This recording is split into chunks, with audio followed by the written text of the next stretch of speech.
A very, very warm welcome to all of you. So, to the last two classes of the year or before the year ends, I'll be taking you through the topic of computation of total income and tax table. Good morning, all, and welcoming everyone to today's session. Hi, I'm C. Ridhima Bhatia. We have connected before when we were trying to do the basic chapters and the residential status. I hope you all remember. And today, as we begin with this computation of total income and tax table, you'll feel that whatever you have studied up till now would be a warm wrap up, just like the year wrap up to the tax chapters which you have studied. So I'll give a minute to settle in. I know winter mornings plus New Year, you have to push yourself to study. So shall we begin?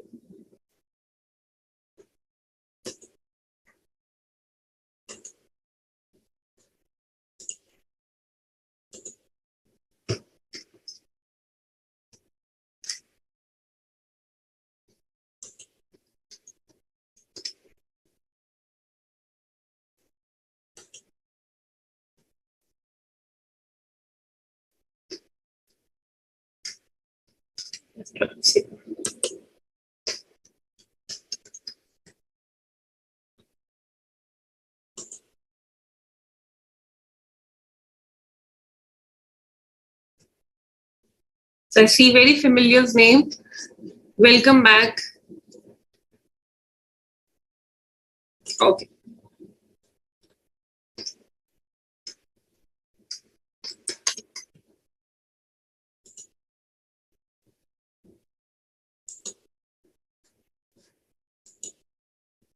So computation of total income and tax payment. Now, this is actually a very, very interesting point now we are at, because now up till now you have studied all your chapters, basic concepts, residential status, then 5 heads of income, then clubbing, then set off, then deductions. Everything has been done up till the point. But now at this stage, all what you have studied would be combined, used for the ultimate calculation of total income. How do you actually calculate your total income? So it would be like a revision, it would be like your application, it would be like understanding and applying all the concepts you've studied up till now. So what actually total income is, as the word suggests, total income of an assessee. Total income of an assessee. Me, you, company, firm, HUF, all of these are different types of assessee, which are categorized into different types of persons, right? Persons may individual comes, HUF comes, company comes, firm comes, LLP comes, your artificial juridical person, AOP, BOI, local authorities, all of these comes under person. Now, every year, a person computes the total income of the previous year in the assessment year. So this concept is also checked. First, you identify who the person is. Then you identify his or her residential status. His or her residential status for the previous year. Though we are computing the income for the assessment year because it is assessed in the assessment year, but actually it is the income of the previous year. So for every year you calculate the total income, and for every year, hence you first determine the residential status. Do not use the word calculate the residential status. There is no calculation of residential status. It is determining of residential status. So once you determine the residential status, once you identify who the person is and what is his residential status, we move ahead. Now at your level, we are only covering person from the perspective of individual and HUF. Only these, and obviously most likely individual, are covered in your this particular level. Computation of other persons like your company, firm, AOP, BOI, all would be dealt at your final level. So your focus should be on calculating the total income of individual, number one. Now, this we know, a quick revision on residential status, that how you determine a residential status. basis the stay of an individual. This is the stay number of days physically present in India, right? You classify them as resident or non-resident. Then resident are further classified as ROR, resident and ordinarily resident, and resident but not ordinarily. Ordinary mat likhna, ordinarily resident. Okay. This is how you do it. Now, why this classification is important? Because classification or determining the residential status actually tells the scope of total income.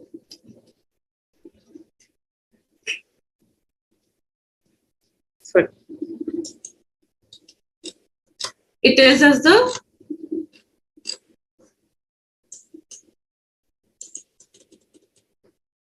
scope of total income. Now, what is scope of total income?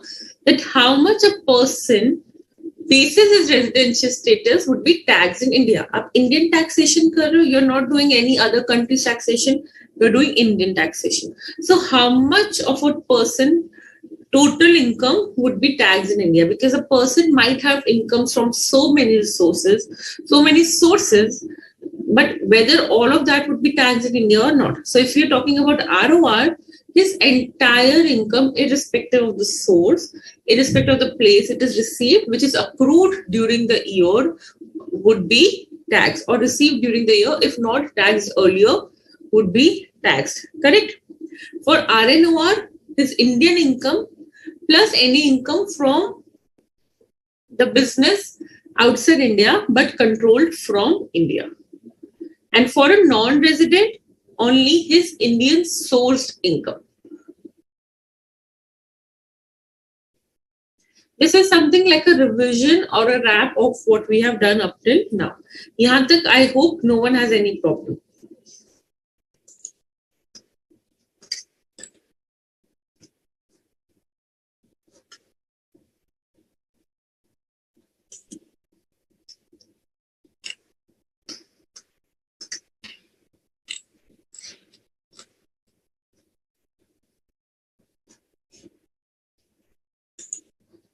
Now, once you have determined the residential status, what would be our next step? Whatever you have studied now, step by step, that is exactly how you have to compute your income. Again, I focus on the marking scheme. Why I did not focus it at the first instance itself? The actual question, a big breakthrough question would come from this particular chapter. A question somewhere from 8 to 10 marks or more can come from this particular chapter. So it's not necessary कि आपको एक particular chapter का question would come. The question can come from all particular heads combined into computation of total income. अब ये मत do not think that ma'am computation of total income का question तो नहीं आया. Total tax liability, total income compute, if any particular aspect of taxation is covering, it is part of your computation of total income, because all of it together would form total income. Okay? So again, back to where we were, you identify the person. Obviously, first you have to see for which previous year you are doing the question. Okay? Identify the person, identify his residential status for that particular year.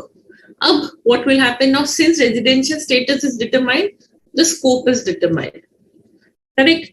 Now what will happen? I have to compute the income under various heads. The 5 heads which we studied: salaries, income from house property, profits and gains of business and profession, capital gains and income from other sources. Correct? In these 5 heads, I have to compute my total or divide my total or classify my total income. There would be no such income which remains untaxed because you're not finding a suitable source. If it is not getting taxed here in these first 4 heads, it will obviously get taxed here in the income from other sources. You cannot leave here any of income untaxed until and unless it is specifically exempted. Every head has its own charging section. Salaries has its own charging section, section 15. Income from house property has its own charging section, section 22. Profits and gains of business or profession has its own charging section 28.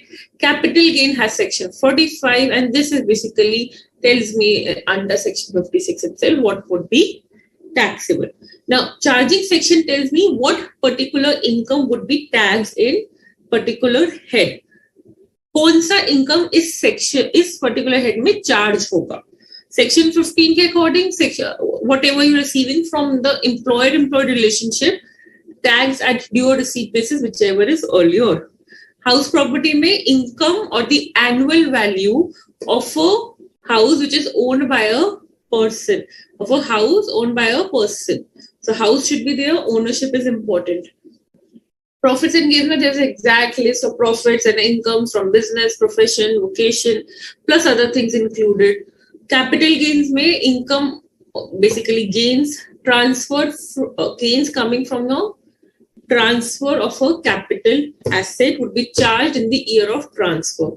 And other sources where whatever is not coming here would be charged in other sources. Every head has its own computation method. Salaries, how do you compute it? You calculate the basic, you see HRA, then you calculate exemption and allowances, you calculate value of perquisites, you come to deductions which are there under particular head, and then you come to income from salaries. House property, how do you compute it? It's all the revision students. How do you compute your income? You calculate the gross annual value. Then you reduce municipal taxes. You come to net annual value. And then you reduce deductions under section 24. And that is your income from house property. You cannot calculate income from house property in your own method that this is my rent received. This minus whatever kharcha I did during the year would be my income from house property. No. Every head has its own computation. Profits and business or profession mein you calculate the profit. You add back the disallowances, you reduce the allowances which are there, not given impact in the profit, and then you add deemed income, section 41, and then you come to profits and gains of business or profession. Capital gain mein, you calculate full value of consideration, you reduce cost of acquisition, cost of improvement, less any exemption, you come to capital gain. Correct. So there is these particular methods. Income from other sources, may you calculate the income and give the deductions as per section 57, disallowances as per section 58, and then your income from other sources is done. Why segregation is important? The result is why segregation in different heads is important, because each has its own computation method. Each has its own law which particularly gives impact to that particular income. So you cannot say that, ma'am, मैंने income तो दिखा दी but गलत head में दिखा दी. I have shown the income but I have not shown in the correct head. That means you're not doing it correct. You're not applied the law correctly or applied to the law correctly.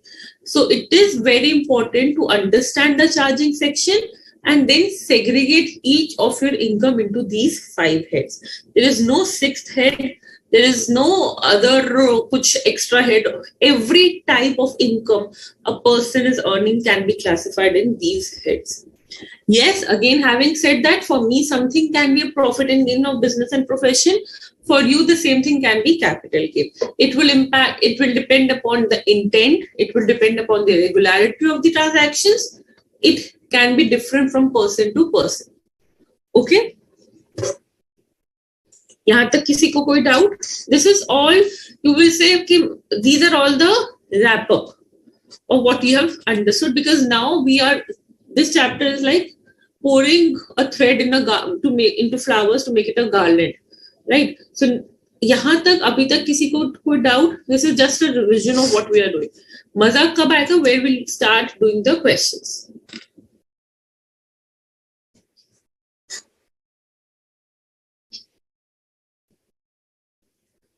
Great. Utkarsh, charging section, income from other sources में है. Section 56 is there, which ultimately tells you the list of the income which would be charged under that section. There is no essay. You will not say charging. उसका trigger क्या होगा? The list is there as per section 56, which is its charging.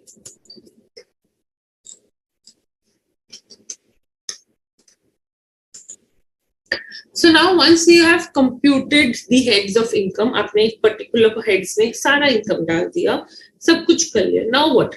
Come to the tax? No. यहाँ पे you have given exemptions which were there. यहाँ पे in capital gain में you give exemption of 54.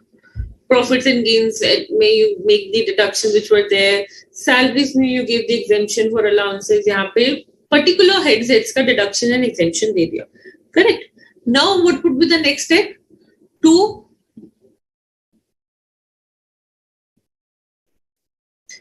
apply the clubbing provisions. Now, what are the clubbing provisions? For individual, clubbing provisions कब applying? When there is transfer of income without transfer of asset. Then spouse ka income, if salary is given and if salary is given without any qualification from a company or for a firm where the individual has substantial interest. If the asset is transferred to spouse, if the asset is transferred to son's wife without adequate consideration, then minor. All of these are clubbing provisions. So why clubbing provisions are applicable? Because to avoid diversion of income. Why do people divert their income? The intent of coming with clubbing provision is because people divert their income to other people who they relate to so that they can get a benefit of tax. Because the other people are at a lower tax bracket, you are at a higher tax bracket. So you generally tend to divert your income. Okay, so that was the intent. That's why it is your income. You were the source. You have paid the consideration, so it should be taxed in your hand. So when an other person income is assessed in your hand, that is called clubbing. Okay, so it would be for that particular year. And when we talk about clubbing provisions, we talk about income as well as loss. If income is to be clubbed, then any loss of theirs should be clubbed.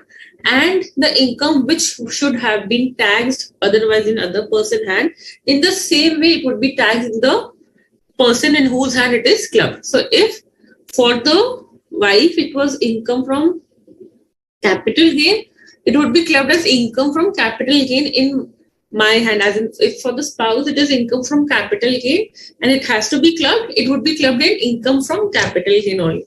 It will not go under any other sources head. No. So in the respective heads, again, it would be clubbed to which it actually belongs to the other assessee. Okay, other assessee was दूसरा person. I would be the person in whose hand the income is getting clubbed. Now, once the clubbing provision has also happened, now you come to set off and carry forward of losses. The first, you will make intra-head adjustment. What is intra-head? When in the same head, there is loss from one source, profit from another source, you adjust it. सबसे पहले आपको, if you have house property A का loss and you have house property B का profit, what will you do? You will adjust the loss of A from the profit of B. Obviously, the profit of B is less. What will now happen? You will go to inter-head. Intra-head and inter-source. एक ही word होता है, एक ही मतलब होता है. Okay? Inter-source within the same head or intra-head, it is the same meaning. Okay? So if intra-head is not, the losses are higher than the profits which can be set off, then you go to inter-head. Inter-head mein you adjust it with these particular heads. So house property ka loss you can adjust with salary, profits and gain ka loss you can adjust with house property income. Yes, there are certain restrictions which bar you from or restrict you from adjusting particular losses, like house property, PGBP ka loss, you cannot adjust it with salaries, right? So keeping all those things in mind, you make your inter-head adjustment. Now it can happen that even if after all these adjustments, still I have a higher loss. What will happen then? I will carry forward it. I will carry forward your losses. What do you mean by carry forward? You carry forward it to the next assessment year. There are restrictions on carry forwarding that once after carry forwarding, it should be adjusted within the same head. Then intra-source restriction would also apply, intra-headed restriction would also apply. And if again, next year also the profits are not sufficient, then you carry forward it next. Then you carry forward it next until particular period to which it is defined. And once it is carry forwarded, the next year it is a brought forward loss. This is a simple accounting terms, carry forward, brought forward. Okay. So first you will, now suppose you have a lot of profit this year. So first you will adjust your current year loss, if any. Then you will adjust your brought forward loss. Do not make a mistake कि पहले पिछले साल का adjust करते हैं, then current year का loss. No. First, always current year loss and then brought forward loss. Suppose I have profit this year, but I had losses in the previous year, which have been carried forwarded from 1 year to year. Now, in the current year, if I have profit, then I will adjust it from any loss which is there in that particular head or in other heads, and then I will come to your brought forward loss.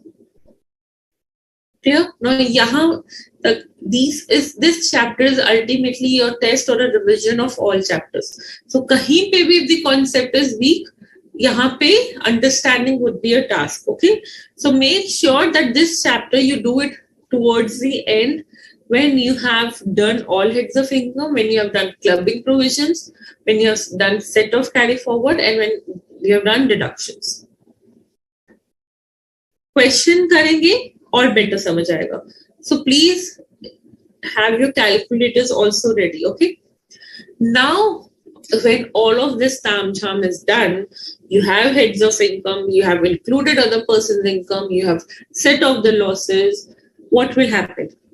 The income which would come would be called your gross total income. This term gross, yes, even there was so many exemption deductions set off, still this term is called your gross total income. Gross total income say you make deductions which are given under chapter 6A. Deductions from gross total income. There are deductions under salaries under section 16. There is deduction under income from house property under section 24. There is deduction under income from other sources under section 57. But that is deduction from that particular head. The deductions from gross total income, which is from your 80C to 80U, would be given here. Okay. Never ever because of deductions, your total income would be negative. No. Your deductions cannot exceed your total income in any given year. No. Gross total income negative हो सकता है because of losses. Negative in the sense means zero because of losses and stuff. But deductions की वजह से your gross total income cannot be converted into a negative figure. Basically, your total income cannot be negative just because of deductions. Remember that. Your deductions would be restricted to your gross total income, cannot be higher than that. Once you reduce deductions, you will come to total income. Then you do what? You calculate the tax.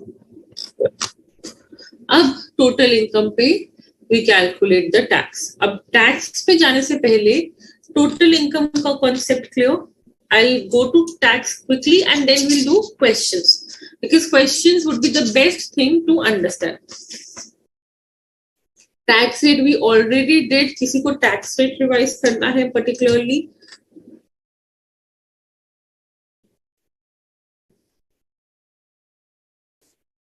Okay, Mitesh, I'll do that.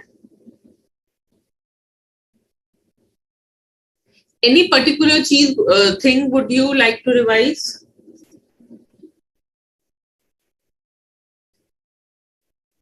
Yes, loss from house property can be set up only up to 2 lakhs. From other heads, then it has to be carried forwarded.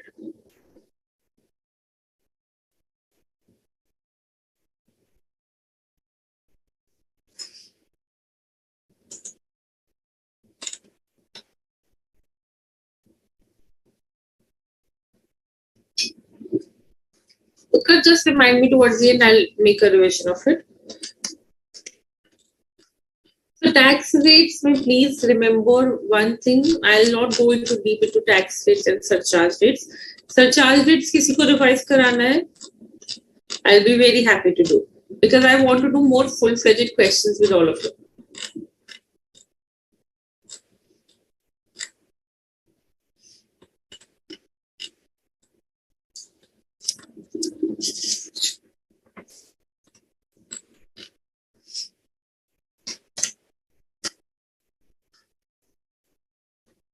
Okay, so few people have said कि Adil, for what?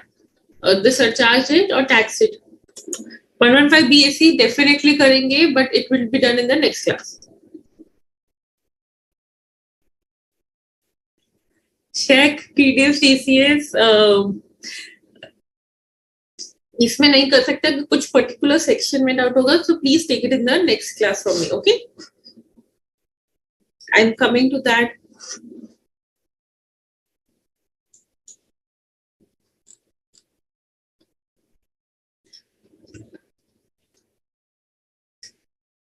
So Lakshmi, this is for you. Lakshmi has asked that what is the difference between non-resident and not ordinary resident taxation? Okay. So Lakshmi, resident जो होता है, if only the word resident is written, you assume that it is an ROR first of all. Okay. For him, basically taxation, when I talk about, forget this, taxation when I talk about, there are two types of taxation. One is source based, another is residency based. This is a global rule. अभी आप पढ़ोगे when you थोड़ा सा grow. Taxation would be either based on source, जैसे जहाँ से source है वहाँ पे tax लगेगा, or it would be based on residency, that wherever you are a resident, वहाँ के resources you are using, वहाँ का infrastructure, वहाँ के resources you are exploiting, so you have to pay the tax on that. So when you are a resident, you pay the tax to when you're a resident of a particular country, you pay tax on the entire income. Entire income मतलब entire global income. India, outside India, does not matter. Whatever has been accrued or received during the year, this would be taxed in your hand. Irrespective वो आपको Africa में हुआ, irrespective that has been received in Nepal, no. It would be taxed in these particular heads only by converting into Indian rupees any foreign source income and Indian income in Indian rupees. You have to give the taxation on it. Now, when I talk about RNOR and non-resident, before RNOR, I'll tell you non-resident. Now, for a non-resident who would not be taxed based on the residency because he's not a resident, only his Indian source income or received income would be taxed. Whatever has been received in Indian bank account or whatever has been accrued in India would be taxed. Deeming provision included. Okay. So, khali Indian aspect. So, if a non-resident is having a rental income in Africa, does not matter. But if a non-resident is having rental income in Africa but is received in Indian bank account, taxable. If a non-resident is having income from house property in India but received in foreign account, again taxable. You check whether it is sourced in India or whether it is received in India. The easiest is for non-resident. For RNOR also, the Indian sourced or received income is taxed, just like for a non-resident. But one more aspect is here, that suppose if you're having a business outside India, but it is controlled from India. Control from India means the basic main head management, control and management, decision making, everything happens here, controlled. Sorry for the bad handwriting.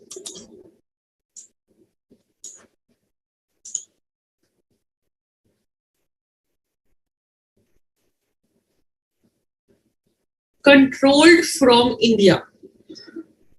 So, example, Singapore, you have the business, but here sitting in India, you are operating it, controlling it. The Singapore business would be taxed in your hand. So the filtration happens as and when your status from residency to non-residency changes. Okay, is it clear now?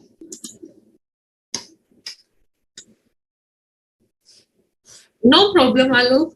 Some sections you might forget, but you will relate it when you will understand it.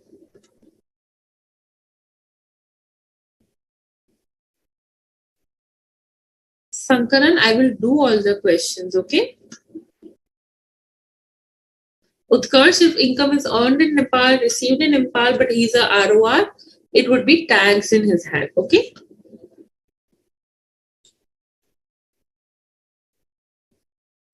So few of you have asked here quickly your tax rate device. Okay. So before you go to applying the tax rates, आपने अभी तक what we have understood, how do you come to total income, correct?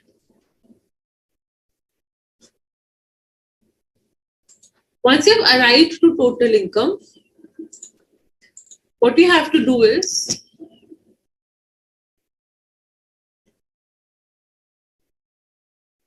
you have to apply tax on it.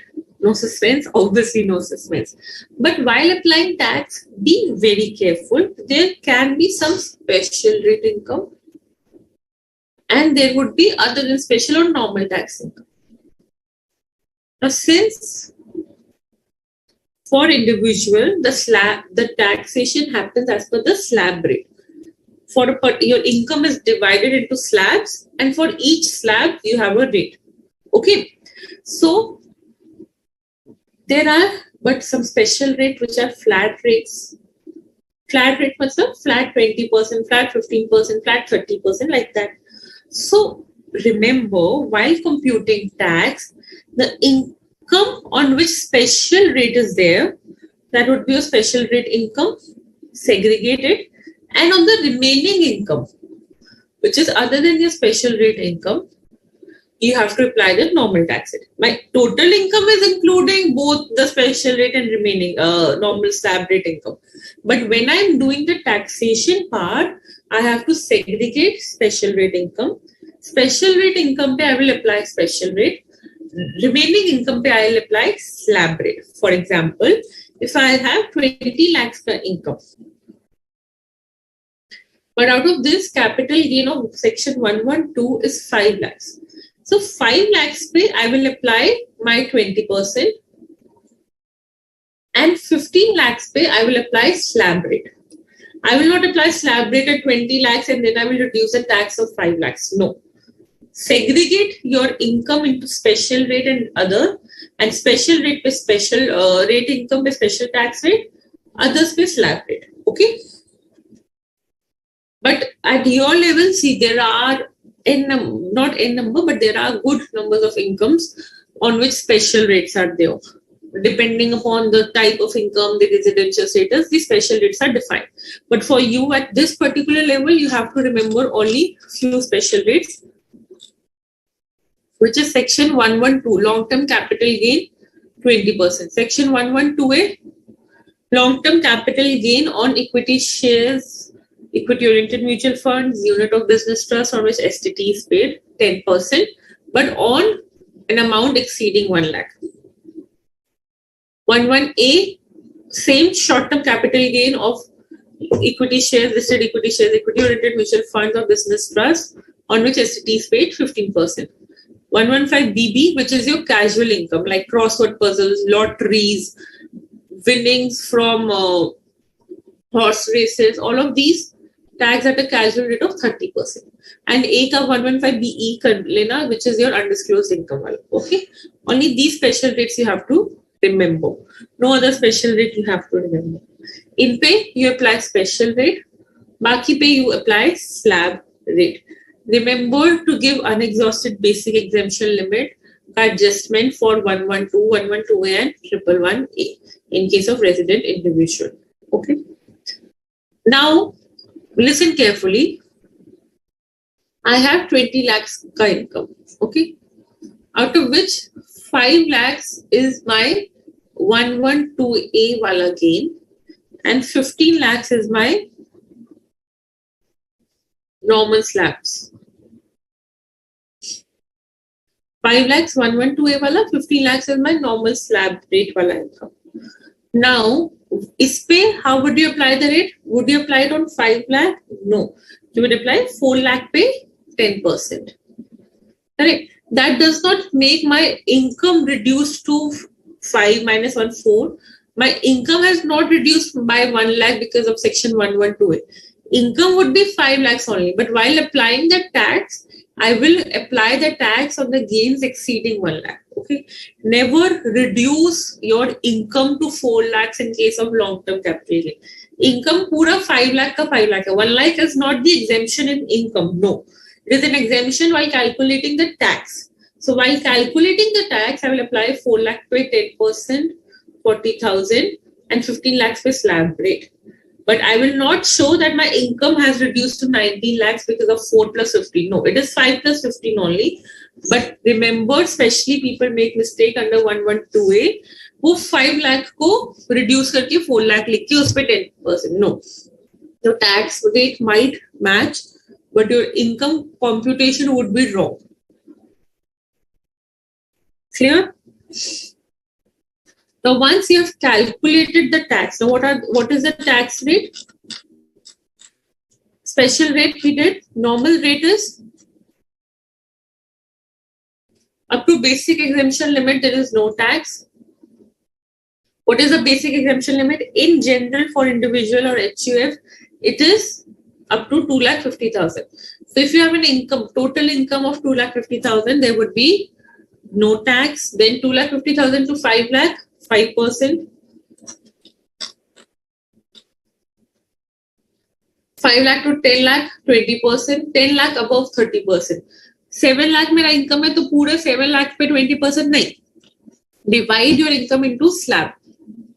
First 2,50,000 pay, no tax. Then 2,50,000 to 5 lakh pay, 5%. And then 5 lakh to 7 lakh pay, 20%. Income is divided into slab. Do not say कि ma'am यहाँ पे fall हुआ direct 20%. No. Slab your income. Tax on that particular slab. Okay. ऐसे ही the moment you're a person, a resident and a senior citizen 60 years or above, the age has to be seen in the previous year.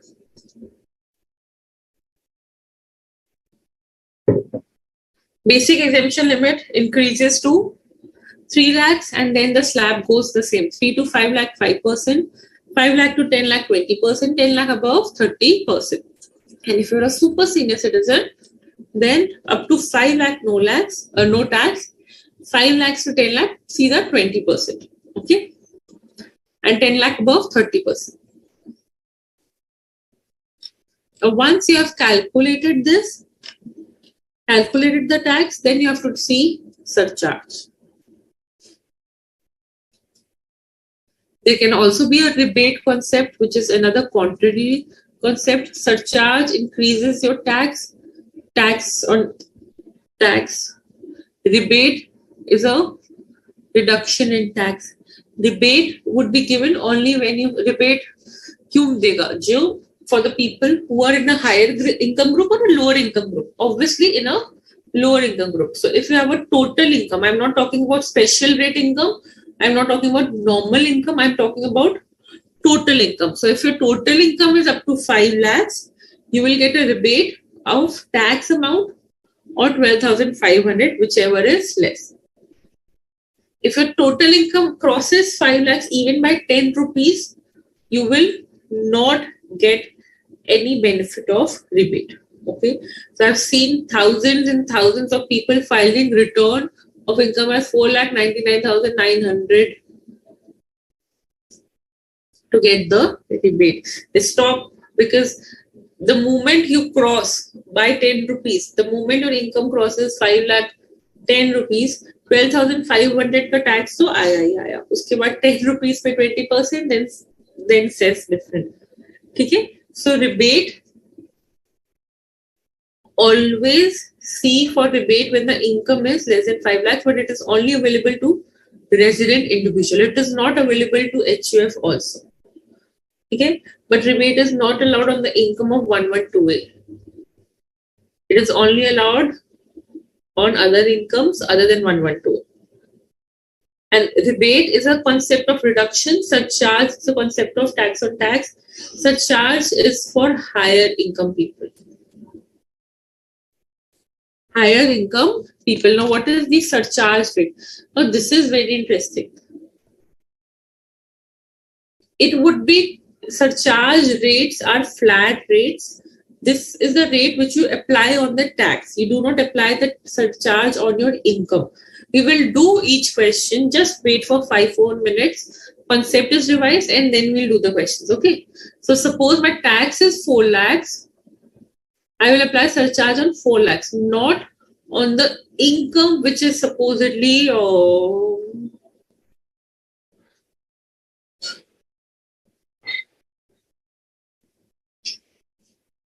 supposedly 20 lakhs. उस पे surcharge नहीं लगेगा. 4 lakhs के ऊपर surcharge would be applicable.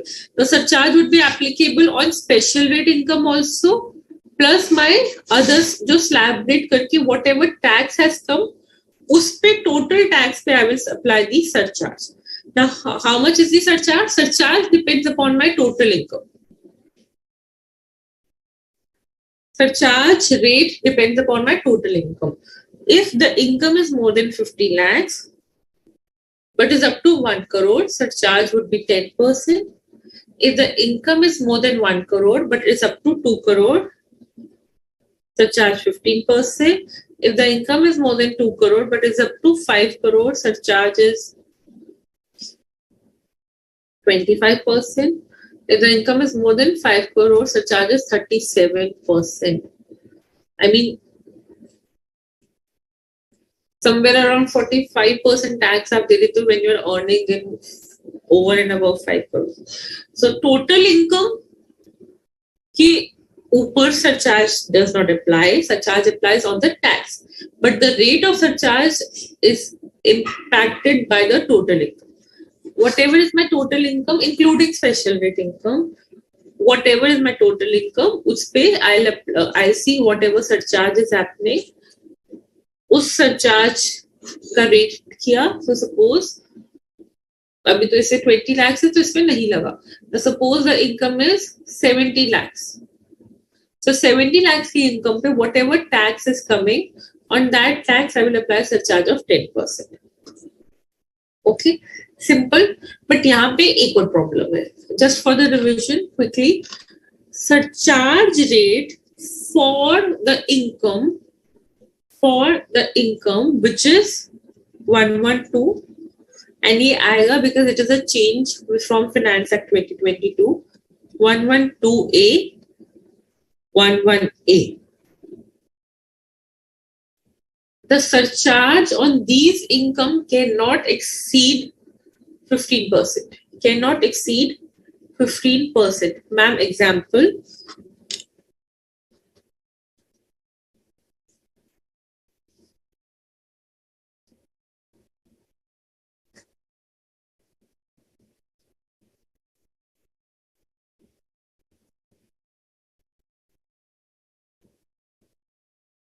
Carefully, slab incomes and 112 incomes, ठीक है.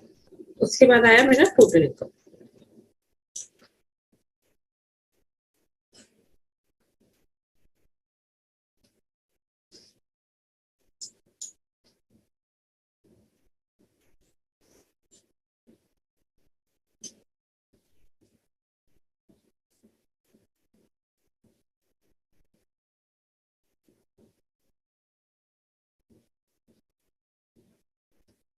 My slab income is,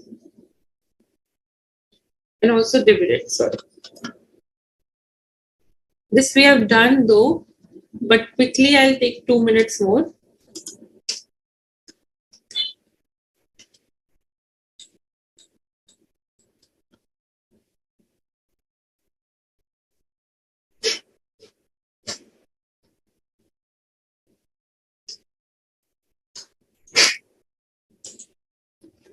ध्यान से सुनना. My slab income is, my total income is 30 lakhs. ठीक है.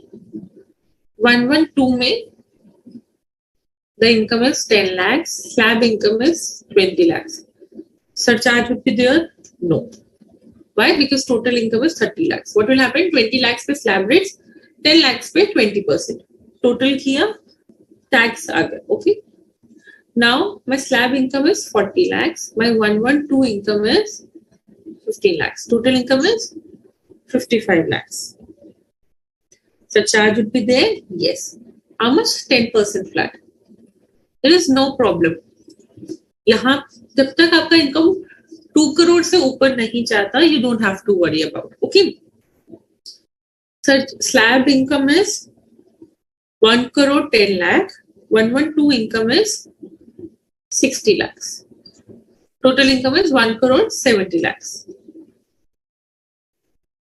Surcharge applicable? Yes. How much surcharge? 15%. Because up to 2 crore surcharge is 15%. Koi problem? No. But the moment your income crosses 2 crore, you have to be careful. How? Let's see.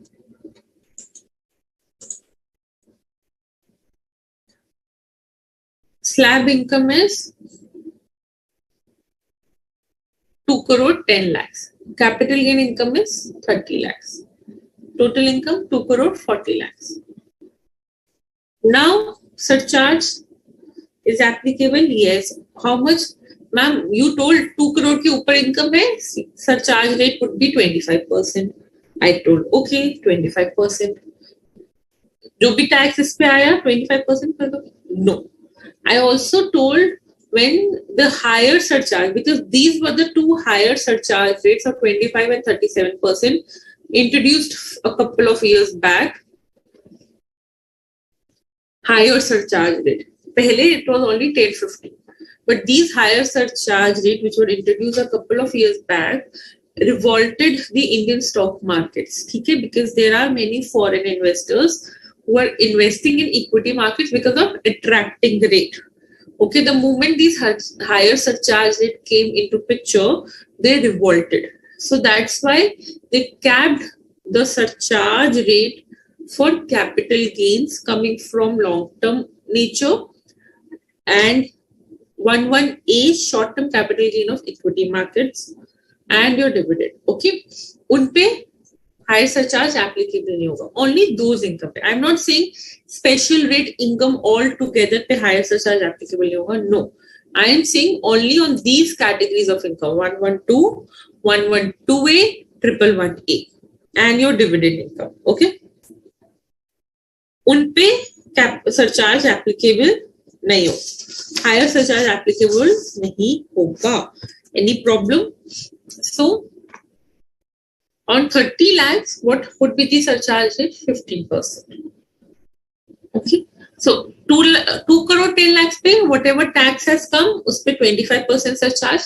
30 lakhs pe whatever tax has come, us pe 15% surcharge. Any problem? Clear. Now, similarly, suppose the income is 6 crores for slab rates and 1 crore for 112. What will happen? Total income 7 crores. Again, here what will happen?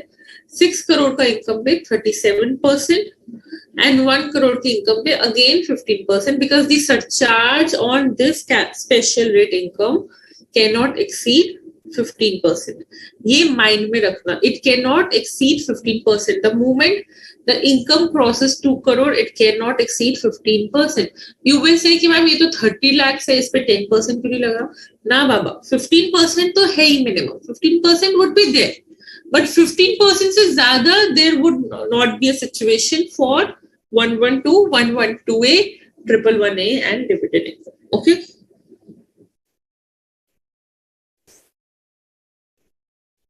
Now, another example, which are critical example.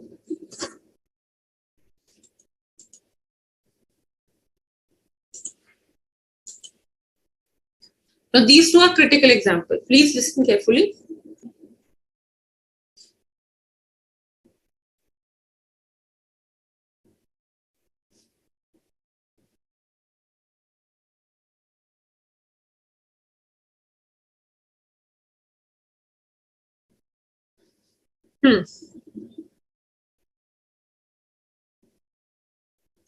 This is 110 lakhs. This is say 120 lakhs, which is 1 crore 20 lakhs. Now this is your 90 lakhs. Okay. अब ये कितना हो गया 210 lakhs, which is 2 crore 10 lakhs. Correct. Now what would be the surcharge rate? इस पे तो any which way the moment your income crosses 2 crore on special rate income cannot be more than 15%. Now you will say कि ma'am income is more than 2 crore, so इस पे 25% आ जाएगा. No. The difference between this and this you have to see. The moment your income crosses 2 crore, the moment your total income crosses 2 crore, special rate income पे surcharge cannot be more than 15%. Also, on the other income, the higher surcharge would only be applicable if excluding the special rate income, it is more than 2 crore.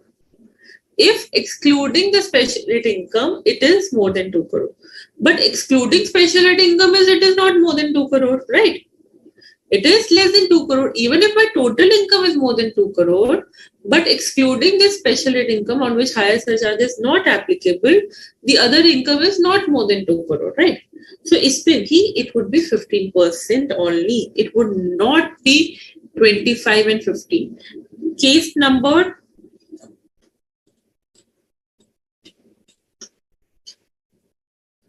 4 and 6 में analyze the difference.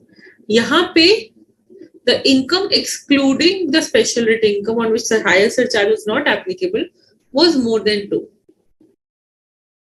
तभी 25 आया. यहाँ पे even if total income in both the cases are crossing 2 crore, but excluding the special rate income, it was not more than 2 crore.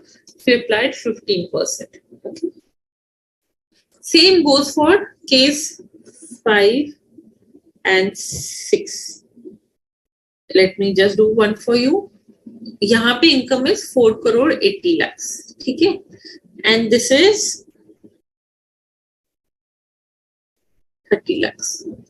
Now this comes to 5 crore 10 lakhs. Now you will say 5 crore से ज़्यादा हो गया तो 37%. No.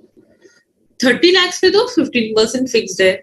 The moment income is crossing more than 2 crore, इस पे 15% से ऊपर नहीं जाएगा. 480 पे 25% लगेगा. Why? Because even if the total income is more than 5 crores, but my income excluding the special rate income on which higher surcharge is not applicable is not crossing 5 crore. So hence in this case again the higher surcharge is not getting applicable, which is 37%. Okay? See this aram se and now tell me what is your query out of it.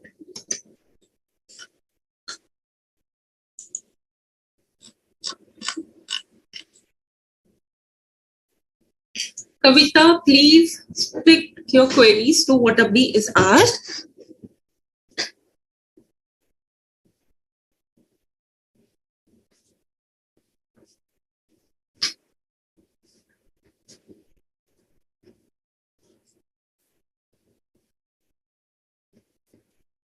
Sai Pawan, standard deduction term is used for salaries income.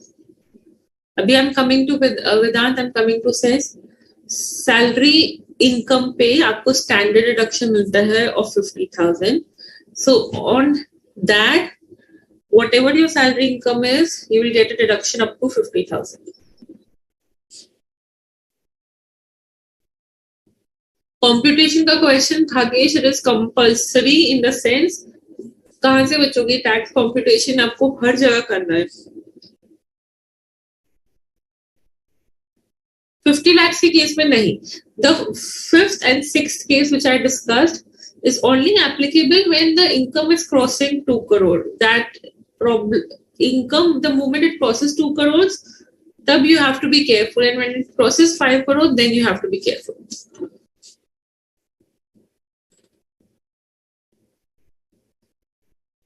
Alok Shivlani, is it clear? Utkarsh special rate income आपकी case में सिर्फ 8.12 में we have discussed. उसके अलावा 115 triple B E double P E, that's it. I think at your case this is all.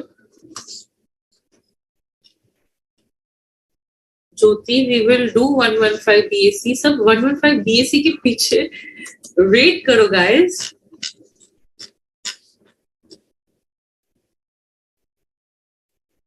Yes, Vedant. Collectively, individually, mine should be open. Tax rates निकालते time special rate income and your other income पे flat special rate पे tax special rate पे. Then surcharge rate applicability पे be careful कि there are handfuls of income जिसपे surcharge cannot be go beyond 15%. उनको exclude करके see your other income. If it is more than 2 crore, 25%. If it is up to 2 crore, basically less than 2 crore, but the total income is crossing 2 crore, 15%. If it is more than 5 crore, 37% on the other income. If it is up to 5, if total income is crossing 5 crore, but the other income excluding that surcharge wala income is less than 5 crore, then 25%. ठीक है? Vedant, in which case? Which case number?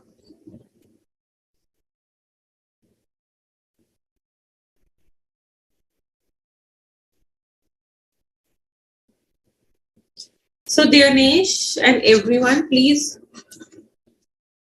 listen carefully.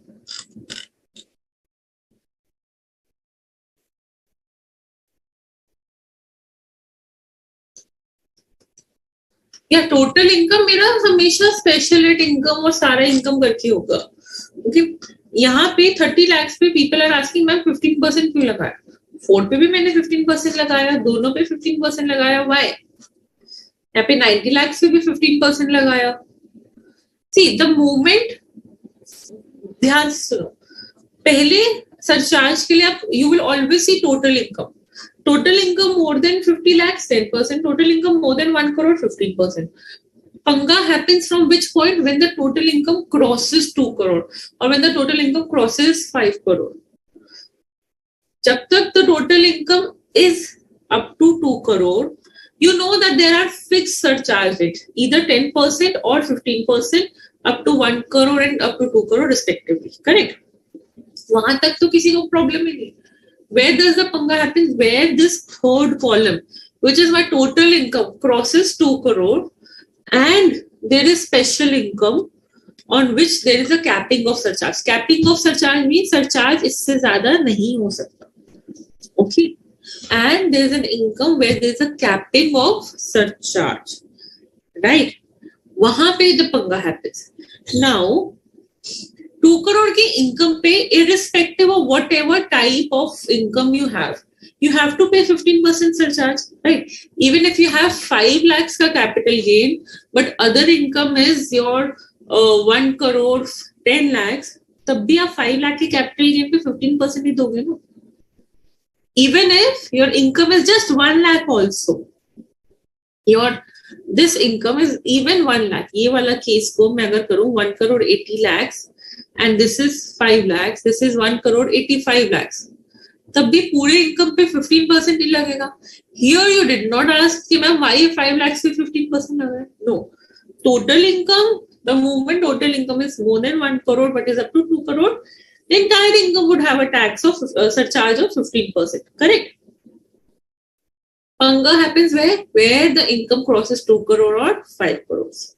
Now, the moment the income crosses 2 crores, ये तो 15% पे है ही है, because ये otherwise भी अगर less than 2 crore होता income, but up to 1 crore above, but up to 2 crore होता, irrespective of the type of income, you would have given 15% surcharge. Correct?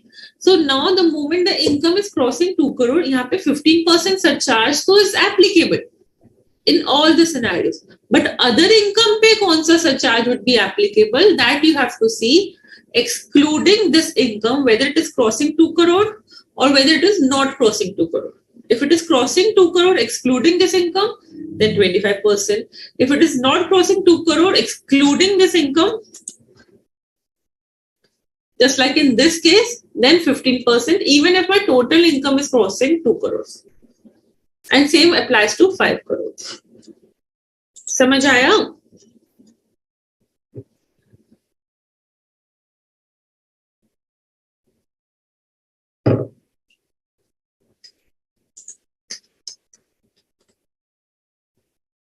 Vedant, is it clear? Dinesh, Manoj,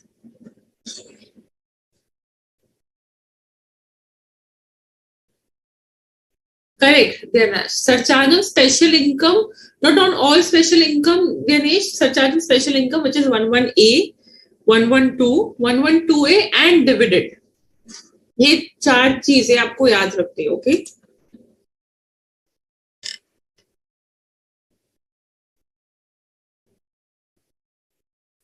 Correct, Vedant. 15% surcharge to लगेगा ही लगेगा when the total income crosses 2 crores on 112, 112A, 11A, 111A, I mean, and dividend income. And I'm telling you, this point does not get clear to many people. 111A also included.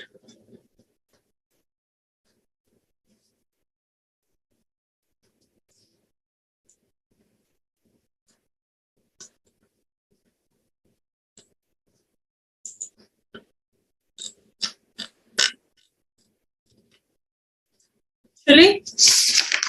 Great.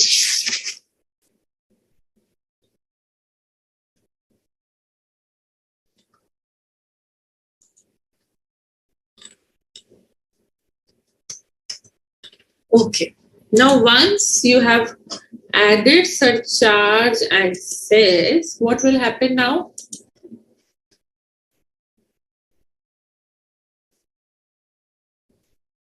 Sorry, surcharge. You calculated tax, special and other all included, special and slab. Then you calculated surcharge, special पे भी, slab पे भी. Okay. Now, whatever tax plus surcharge is coming, you have to add cess at 4%. Cess at the rate of 4%. Then your total tax liability would come. The tax liability has to be rounded off to nearest 10. If it is up to 5 rupees, then to the below 10. If it is as in up to 4, then below 10, then 5 and above to the next 10. Okay. Now, once the total tax liability has come, what will you do? You will reduce the credit of tax which is there with you. Credit of tax which is there with you. Tax credit. TDS आपका किसी ने काटा, TCF आपसे किसी ने collect किया, any TDS which has been deducted for you, any TCS which has been collected from you, any advance tax which you have deposited, वो सब आप reduce करेंगे. उसके बाद the amount payable or refundable would come. Refundable would be when this is higher than the tax liability. Payable would be when this is lower than the tax liability. And with this, a simple tax return can be computed and the tax liability has been computed. किसी को कोई doubt?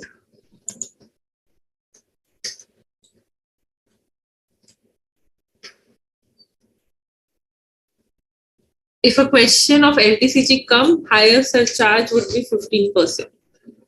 Because for you who are appearing in May 23, Finance Act 22 is applicable, so higher surcharge 15%.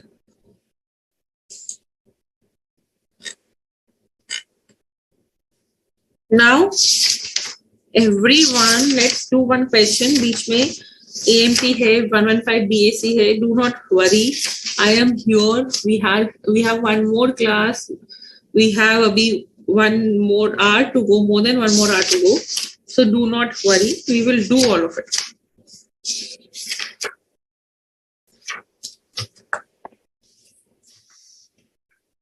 Everyone.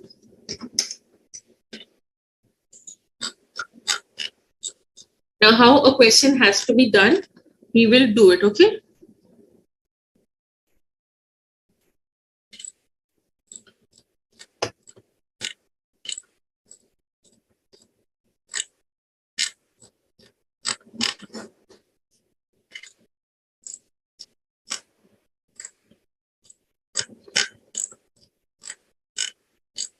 Those who have modules with you, please go to test your knowledge and open question number 2. Now I will tell you how to do this question in exam and what things you have to be careful of.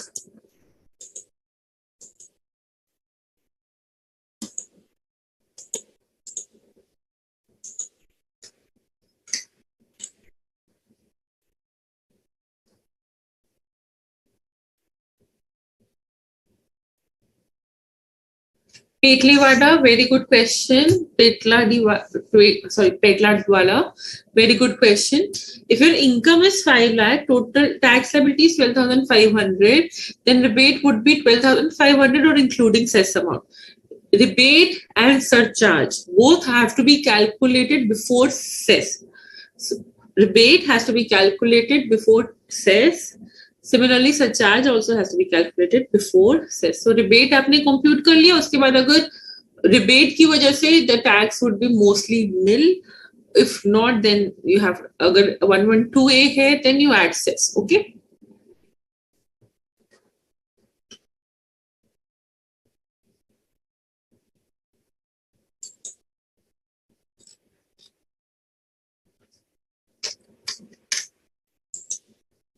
Now, question is Dr. Niranjana, a resident individual, aged 60 years. Okay, so first question से ही interesting हो गया.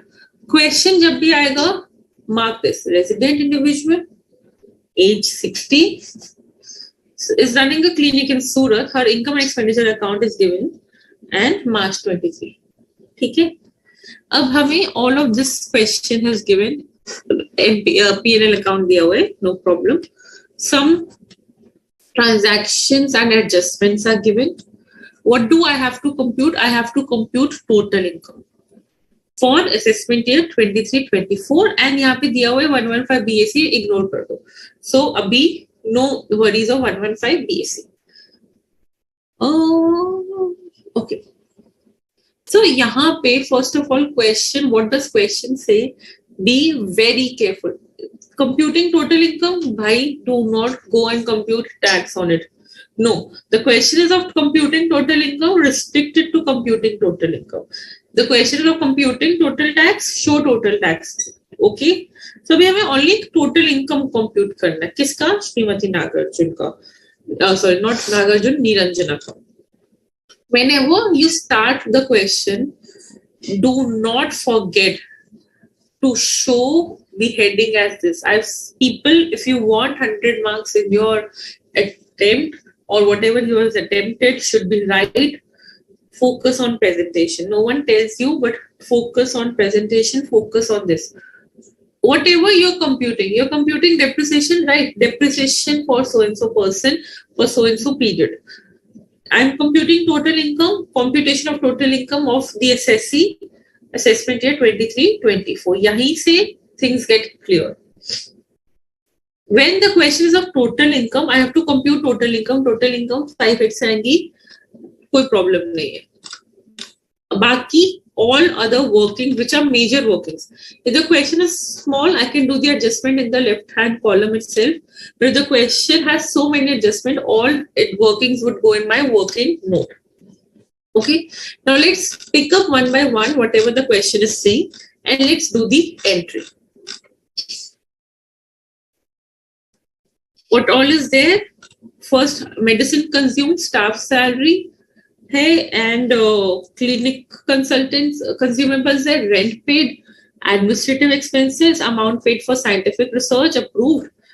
Incomes, mein what all are there? Consultation, medical charges, income tax refund, dividend, winning from game show on TV, red, okay. Everything she has taken in income and expenditure, no problem. Rent paid includes 30,000 paid by check towards rent for her residential house. Okay. Clinic equipments दिया हुआ है, opening दिया हुआ है, and acquired दिया हुआ है. Okay. Rent received relates to residential house property situated at Surat. Gross annual value is 27,000, so and so. ठीक है. She received 7,500 from Full Care Hospital, which has not been included in the consultation. Okay. Dr. Ranjan awarded a loan of 5 lakh from bank for higher education for her daughter. She repaid principal of 1 lakh. Okay. ठीक है, tuition fee का है. So I start marking कि मुझे क्या क्या चीजें कहाँ involve करनी है. ये मेरे को अदर सोर्सेस में देखना है. Even if it is my income and expenditure account, this I have to take it in other sources. ठीक है. देन एक एडजस्टमेंट यहाँ पे भी है which I have to take care of. I mark star. Okay. Then dividend also has to be taken into other sources. Winning from game show also have to be taken into other sources. Rent का income has to be taken in house property. Okay, all of this things. Then this is my PGBP ka adjustment. This is for my house property. This is for my PGBP again. Start marking it slowly. Okay.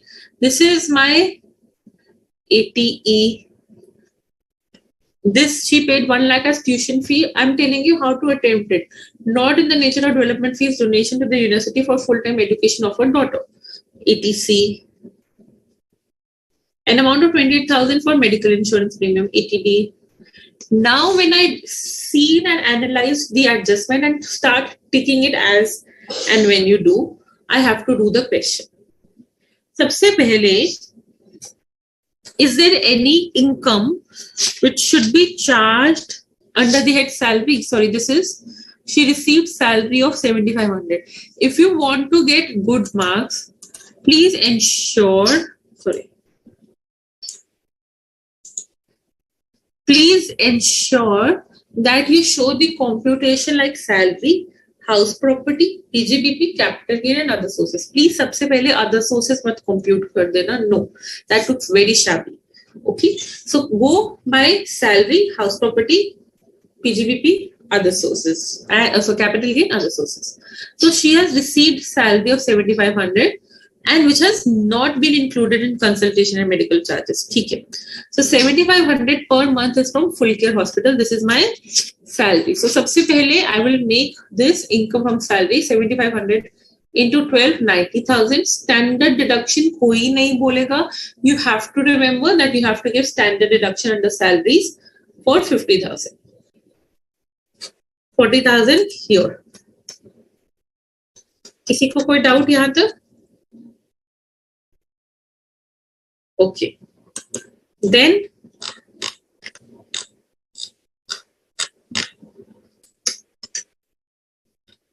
we are done with one adjustment. Okay. इसको मैंने टिक कर दिया. Then next is income from house property. Now house property के लिए there is one thing I have marked.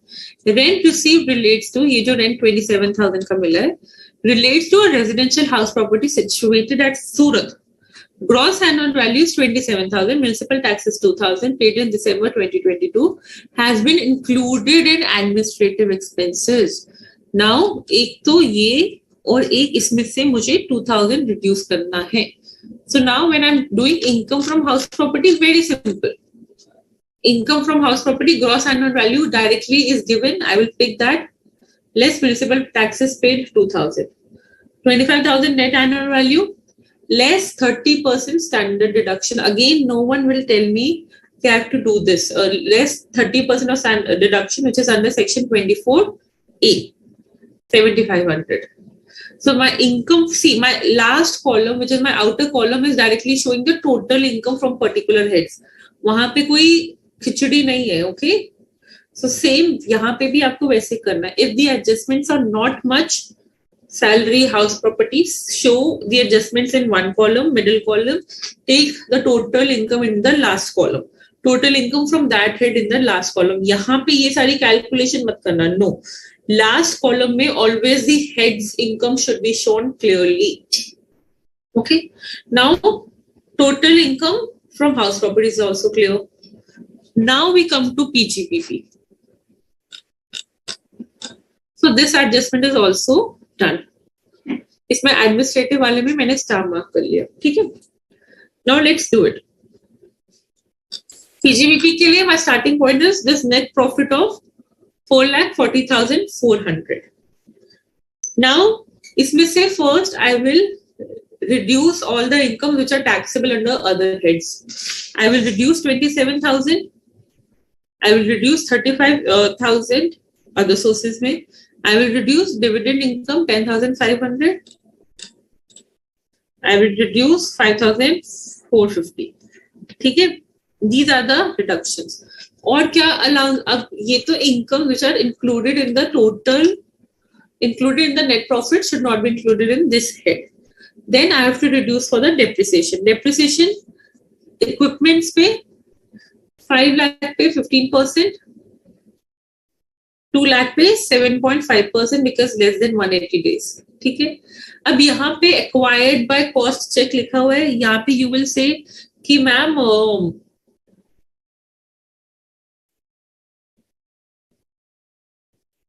sorry कि ma'am यहाँ पे put to use का तो nothing is mentioned. If in exam, please listen carefully, put to use, nothing is mentioned, you give the assumption that we are assuming that it was put to use on the date of acquisition.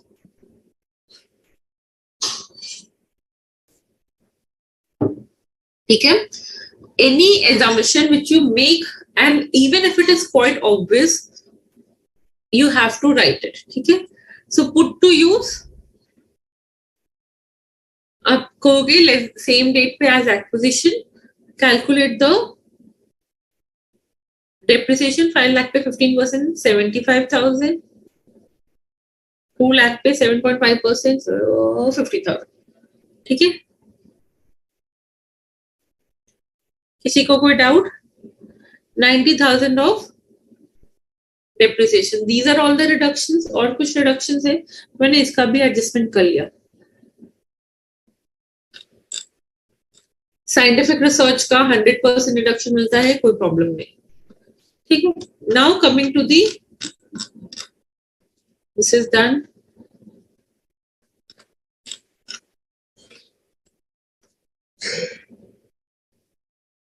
Now coming to the additions. Additions में सबसे पहला adjustment क्या है?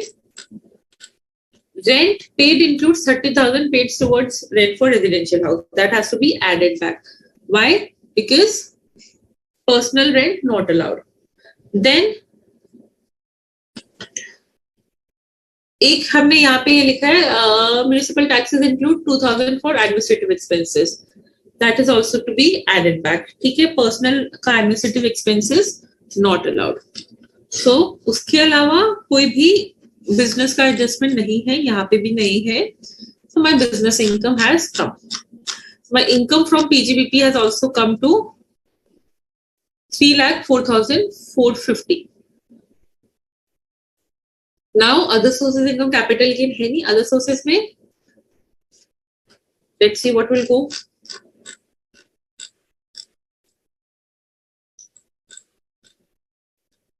Consultation obviously is a professional. Income tax refund 5,450. How much would go in other sources? 5,450. No, 450 only. 5,000 principal amount, tax amount would not be income. Only interest is my income. So 450 goes in other sources. Dividend goes in other sources. Winning goes in other sources. Net of TDS 15,000.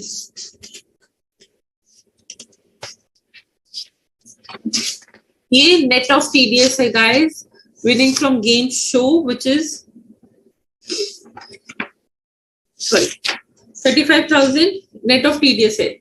मतलब आपको 35,000 receive हुआ but actual income was 50,000. उनको जितना receive हुआ he has shown or she has shown 35,000 only. But actual income, always remember the concept of TDS. TDS में the total income before the TDS deduction is my actual income. So 50,000 would be your income from other sources. So total आपका other sources का भी income आ गया. Sorted? Sorted. इन सबको add करेंगे, my total income would come. 4,22,900. Now, less tuition fees which is paid would be allowed. Yes, it would be allowed. Up to what extent would be allowed? Up to 1 lakh. Because ATC में 1,50,000 तक allowed होता है. Correct. Allowed हो गया. Then medical insurance कितने का है? 28,000. Fully allowed. Why? Because senior citizen है. Had she been of 58 years of age, so 25,000 per आता. Interest on loan 55,000 ATE में allowed. ठीक है. Total gross total income minus total deduction comes to total income. Now, what assumptions have been given? जो आपने किया, हर एक चीज is given in your working notes. See, write your working notes. Start practicing to write your working notes. Don't think that ये तो समझ आएगा. No. आपने principal amount क्यों नहीं लिया? It would be excluded. Only interest has to be treated. आपने 50,000 winnings का क्यों लिया? Written. All these things has to be given. Now this एक adjustment जो very important है, which all of us forgot. She has paid rent of 30,000.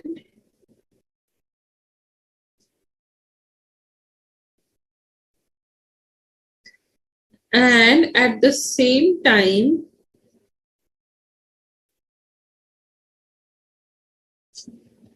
one second, where is it? हाँ, 80GG क्यों नहीं allow हुआ when she has paid rent of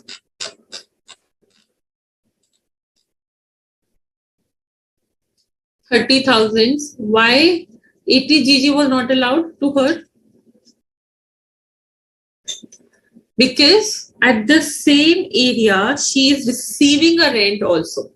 Had this rent been received from some other place, say Bombay, then this 30,000 rent would have been allowed to. Because for 80GG in the same city, you should not have any house, or because of that profession, you're not occupying that particular house, then you can claim it, correct? So, यहाँ पे she will not get 80GG का benefit. And this comes to my total income computation. यहाँ पे अगर gross income compute करने को लिखा होता, I would have not taken the deduction and I would have only computed the gross total income. So please be very diligent of how to do a question. Start making small marking on it. Start highlighting the things which you have to take care. And once you do the adjustment, उसके dual impact हो सकता है, single impact हो सकता है. Take it only when you have made the dual impact of it. Any doubt? अगर ये by cash दिया होता, this would have not been allowed. So all of the things which are small premium amount, date, start highlighting it. Tuition fee 1 lakh वो highlight करोगे तभी check होगा. इसमें छोटे चेक्स होते हैं. The questions are very easy but there are small checks. Now anyone has any doubt?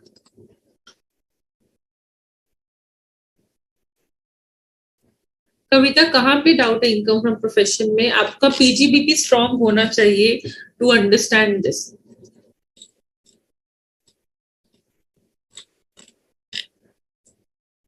Because if your PGBP is not strong or any particular head, kahin pe bhi, if your doubts are not clear, computation of total income is nothing. Computation of total income is applying all the concepts which you have studied till now. So my class is like a wrap-up class.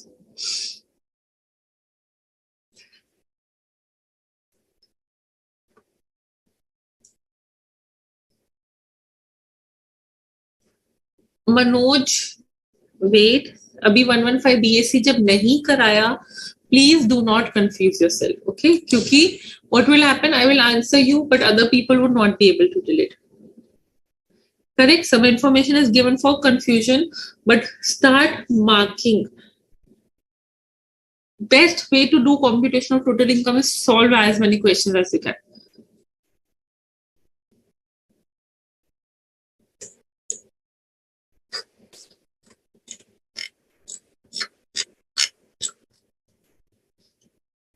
Kavita, where is the problem? Where can I help? If any section of deduction is not remembered, then Jyoti, see, you have to remember salary में 50,000 देना है, house property में आपको 24 section का deduction देना है, income from PGBP में the concept is you only can take the benefits of profits and gains which are there for business. जो business से related नहीं है उनको हटा दो. खर्चा भी only for business related would be given. जो business से related नहीं है उनको हटा दो. Scientific research, these are which are given under section 35 are allowed. Simple. जो business related है but उनका P&L में impact नहीं है उनको reduce करो. बस ऐसे ही करके you will come to your question.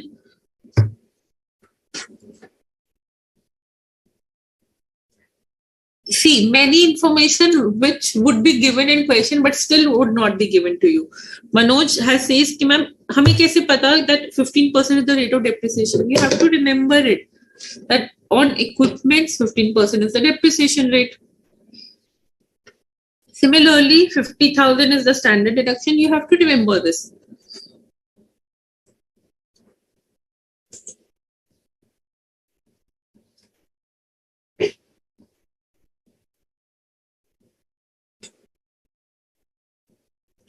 Piyush, in what sense you are asking this question? अब suppose इसी question में आपको यहाँ पे दिया होता कि salary of 7,500 has not been included in the consultation and medical charges, right? Suppose it would have written has been included. What will you do then? Salary में तो you will show, but at the same time when you are calculating PGBP, उसमें से आपको consultation से reduce भी करना है. Correct. So you have to see the impact all the places where you are taking it or not. So please be careful while reading the adjustments. Adjustments will make your break or your question. Jyoti, section 80 C to 80 you have to remember. आप एक table बनाओ, उस पर chart बनाओ, उसको stick करो. Common adjustments आते हैं. 80D की कॉमन एडजस्टमेंट्स आएंगी, 80E में आएंगी, 80C में आएंगी. These are all 80TTA आएगा, 80GG. Common adjustment would come.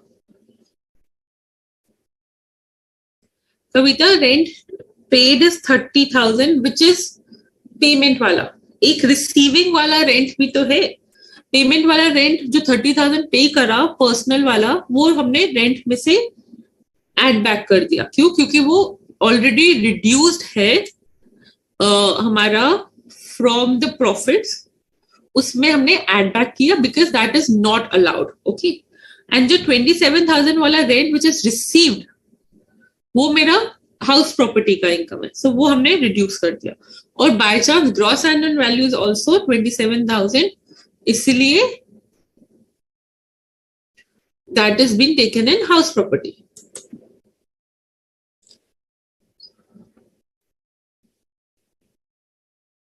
Total income 6.5 lakh including 2 lakhs of 112A, you will not get the rebate. The moment total income Piyush crosses 5 lakhs, no rebate. Okay, so with this, we'll take 10 minutes break. We'll come back. We will do another question, which would be, let me mark for you.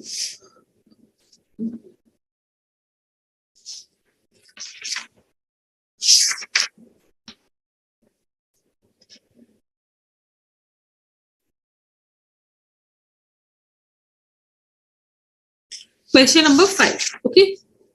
So we'll do question number 5.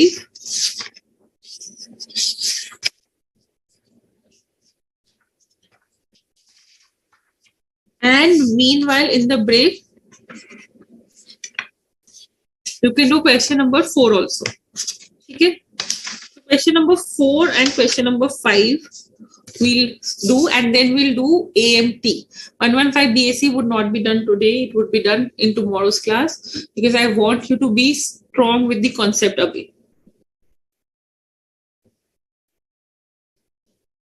Rent is paid, Kavita. Rent is not paid for administrative expenses. Rent, please read the line. Rent, दो type के rent है. One is the rent which is your kharcha, one is the rent which you have received. The rent which is received will always go under the house property income. It will not go under your PGBP income. तो उसको हमने reduce कर दिया and have taken in house property. दूसरा rent which is already reduced from the profits which is 4,40,400, उसमें से 30,000 वाला rent is not to be considered. Why? Because it is personal nature का. That has been added back. Sections, major section होते हैं, you should remember it. Then only you will stand out. But obviously, it's not that कि आप CA बन गए तो you cannot refer to the act, and referring to the act is an act of shipment. No, you can refer to the acts also. But try to remember the common sections. Try to remember at least to what section you have to see if you stuck, right? धीरे धीरे आएगा, gradually आएगा. Do not take a pressure of remembering all the sections at once. Kavita, rent का adjustment clear हुआ?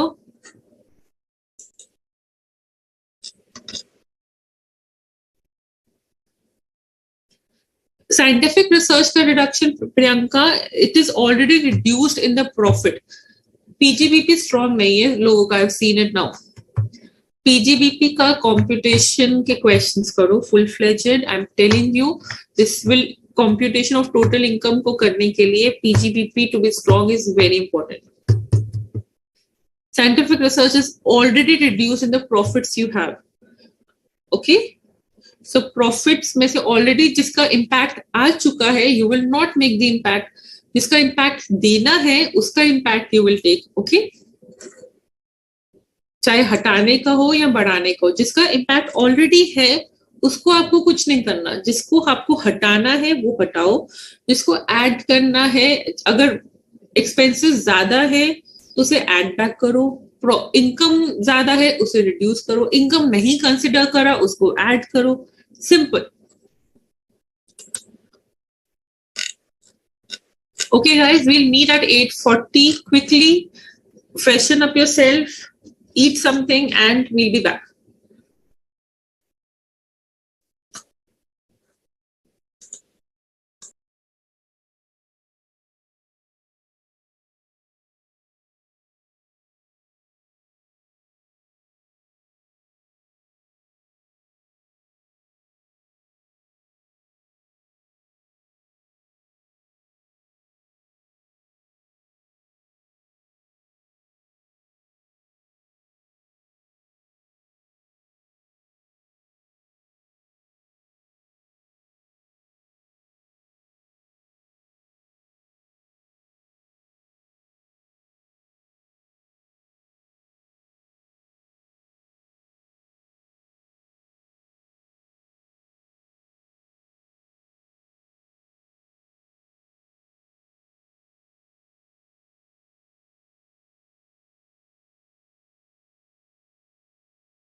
So welcome back.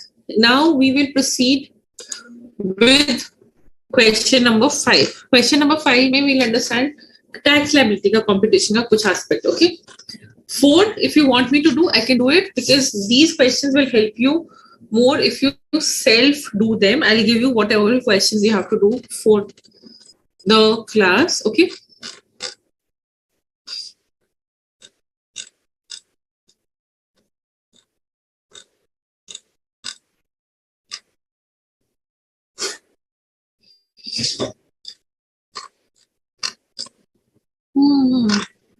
Okay.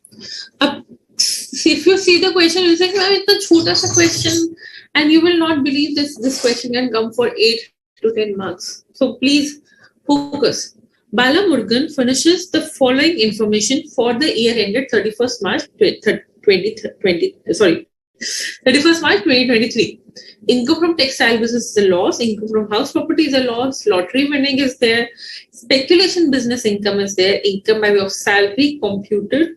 And long-term capital gain is there. Okay. Now, whenever the word computed is written, that is net of 50,000 ka deduction. That means you do not have to give more deduction. Whenever the word computed is written, that is after 50,000 ka deduction. So do not use or give more deduction on this. Okay. Long-term capital gain under section 112, 70,000. Compute his total income, tax liability, advance tax obligation. तीनों चीजें आपको दिखानी है. That means तीनों चीजें person को clearly दिखे. Total income, person मतलब जो भी आपका पेपर चेक करेगा, whosoever would check your exam, make sure that he can clearly on the face of it see total income is how much, tax liability is how much, and what are the advance tax obligations. Okay. Now carefully, income from textile business loss है, income from house property loss है, lottery winnings है, speculation business है, income from salary. Now, unfortunately, you can adjust textile business ka loss from long-term capital gain. You cannot adjust it with your speculation business income. Sorry, you can adjust it with speculation business income. You can adjust it with long-term capital gain, and you cannot adjust it with lotteries, and you cannot adjust it with salary. Okay. Income from house property, you can adjust it with salary, you can adjust it with capital gain, and if you can adjust it with speculation business also. But now you have to decide from what you will adjust. Obviously, salary ke saath you cannot adjust the business losses. So it's always preferred ke salary ke saath you adjust your house property losses. Please see, there is no restriction that aapko house property salary ke saath he adjust karna. I'm repeating, no. There is nowhere restricted that you have to adjust salary and house property. No. But logic always says that since business loss you cannot adjust with house property, with salary, it's better to adjust your house property loss. Okay. Then, so this what I did, salaries total 60,000 less 15,000 of house property.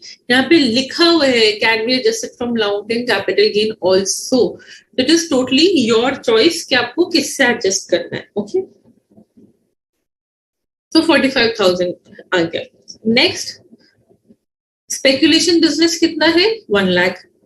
Textile business से loss कितना है? 1,35,000. Can you adjust it? Yes.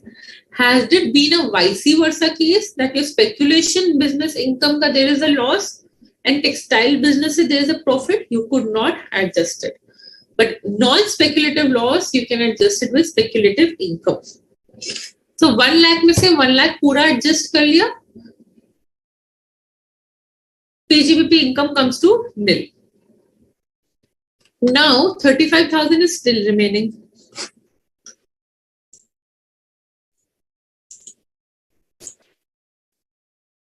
This is done.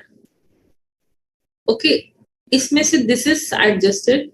I cannot adjust it with lottery winnings because lottery winnings say you cannot adjust any loss.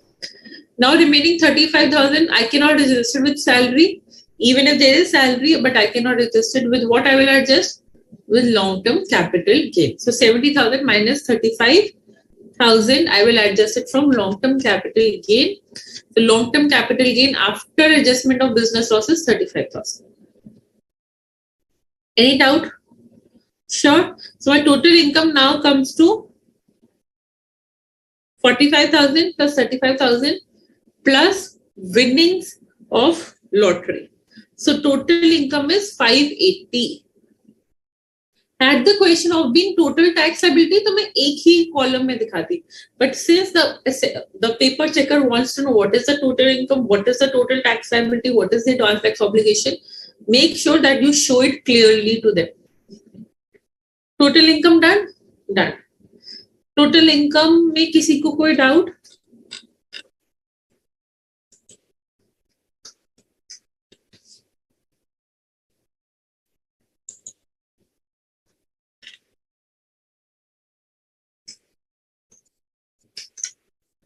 Now, how to compute the tax? You know why I chose this question? Because यहाँ पे unexhausted basic exemption limit आएगा.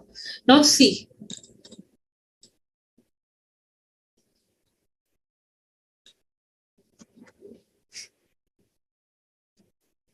Total income is 580. Now let's segregate it. कि how much would go into what particular rates? 580 में से 5 lakh is special rate 115 BB flat 30% पे 1,50,000. ठीक है. Then 35,000 का I have long term capital gain. Then 45,000 का I have other मतलब slab rate income. Okay. Correct. यही है. So इस पे 5 lakh पे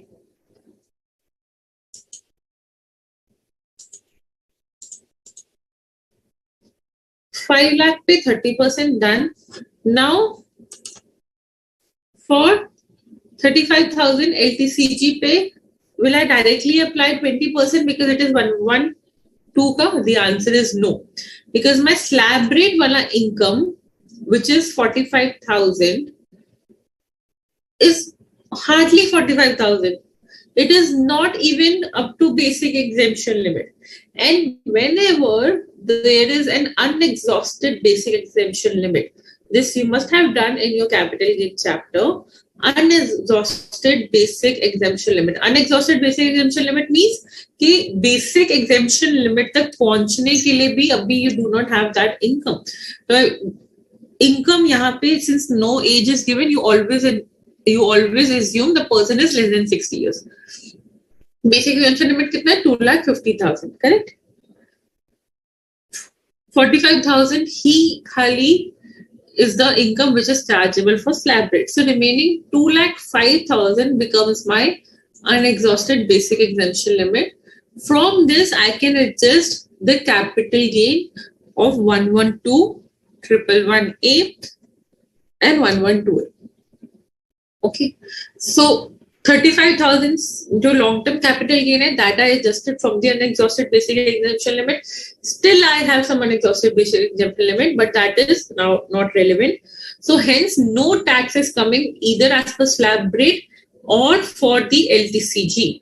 Is it clear why no tax is being charged here? Had this been 2,45,000 तब क्या होता? अगर मेरा slab rate वाला income 245 होता.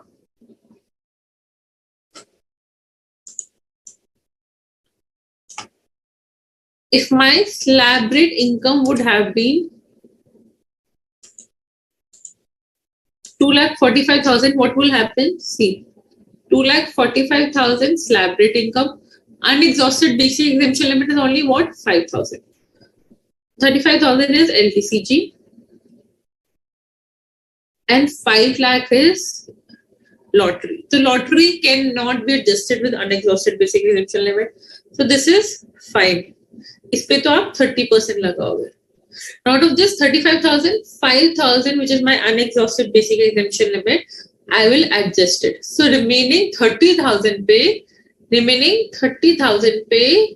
there would be a tax of 20%. तो 6,000. Is it clear? But यहाँ पे even after adjusting with long-term capital gain at this side, I still had basic exemption limit unexhausted left. So there is no tax on LTCG or slab rate. समझ आया?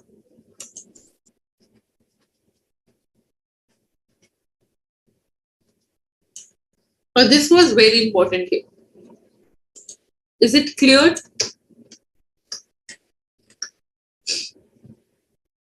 I can explain it again अगर किसी को भी single point पे भी doubt है.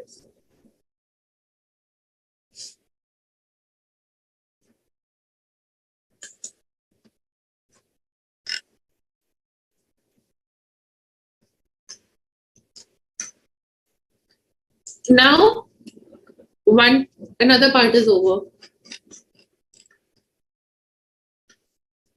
Total income wala part clear, tax liability wala part clear. Now coming to advance tax. Now advance tax, if you remember, how do you compute advance tax?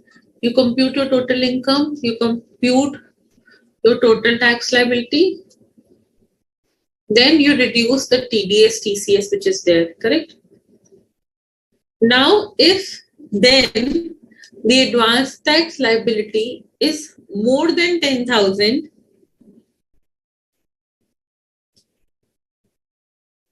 is more than or equal to 10,000, then only you pay advance tax, correct? Otherwise, the advance tax liability is estimated advance tax liability is less than 10,000, you do not pay advance tax, correct? Now, यहाँ पे देखते हैं कि what would be the advance tax obligations. The total tax is coming to 1,56,000.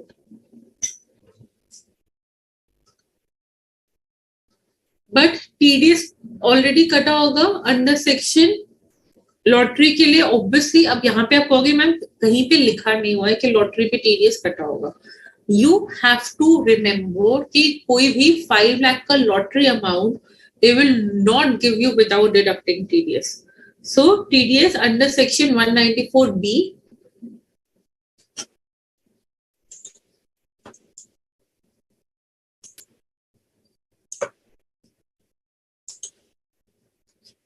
which would be 1,50,000.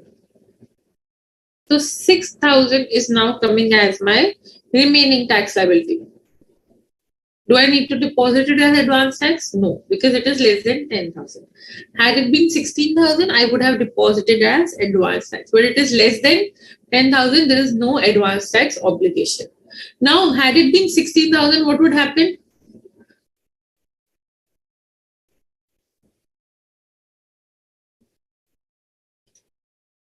Had it been 60,000, what would have happened? Then I will see कि advance tax liability किसकी वजह से आ रही है? Lottery की वजह से. Because of lottery. And now lottery is something which I cannot determine or estimate it. So hence lottery pay advance tax, how will I dispose of? From the quarter in which it has incurred. So suppose it has incurred in November, as in November month, then December wala advance tax में I will make sure that 16,000 का 75% has gone. And then in the March wala installment, I'll make sure 100% has gone. Okay, total 100% has gone on that 16,000. Clear? Any queries किसी को भी that how do we compute it, what tax, how the liability is coming, why advance tax is not coming? This is a very good question to understand the concepts of basic exemption limit, unexhausted basic exemption limit, and your TDS, TCS, and advance tax. Everything gets applied in your computation of tax liability. See, I have not taught something new. Only thing which I have taught today is how to correlate what you have understood up till now. Yes, Manoj, even if the lottery is 100 rupees, you have to pay 30% as tax.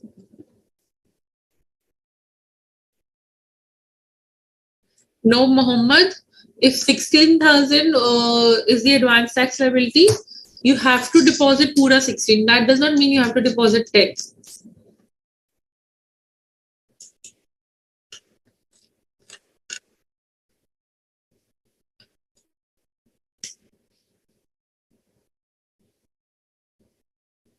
If salary income would have been 2,50,000 net computed, then 35,000 pay up, you would have paid LTCG pay 20%, not 5%.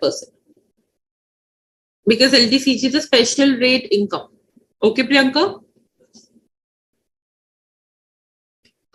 Speculation business and winning from lottery both are different. Very good, Kavita. Very valid question. Speculation business, again, intraday generally. Lottery is a game of gamble. Though both are like gambling only, but both are different. Lottery would be your one-time casual income. Speculation business is your regular income. Yes, you can get each head as a separate question. You can get a total comprehensive question. Both the things can happen. 112 होगा तो 20%, 112A होगा तो over and above 1,10%. Advance tax is always calculated on the total tax liability. And when I use the word total tax liability, I include surcharge, I include cess. And उसी के बाद तो you will reduce TDS TCS. Okay. Yes, income from कौन बनेगा करोड़पति comes under 115 DB. Ganesh, no problem. Practice, there would be no problem. You might get stuck. See, each cheese I will request all of you when you are doing questions from computation of total income, try to do it without seeing the answer.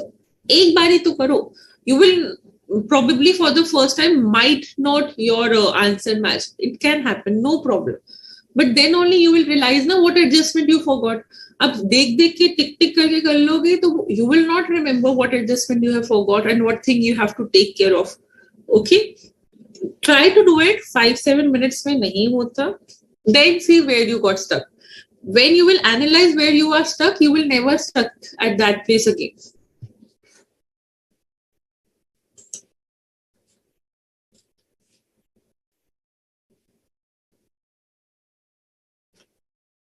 So प्रणेव का एक point था कि 16,000 दोबारा बताते हैं. Okay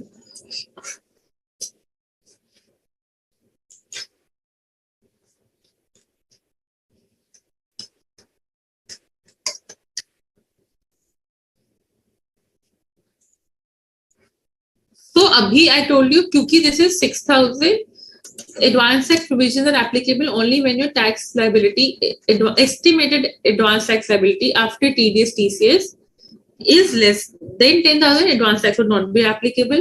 If more than 10,000, advance tax would be applicable. Now suppose winnings इतनी high थी कि उसपे cess difference क्यों आ रहा है 6,000 सिर्फ cess का difference क्यों advance tax आप क्यों नहीं pay कर रहे here because everything is deducted as TDS, only cess is not deducted because TDS is deducted at flat rate and when you compute your total income you take cess also. Okay, so difference, that's why it is coming. Now suppose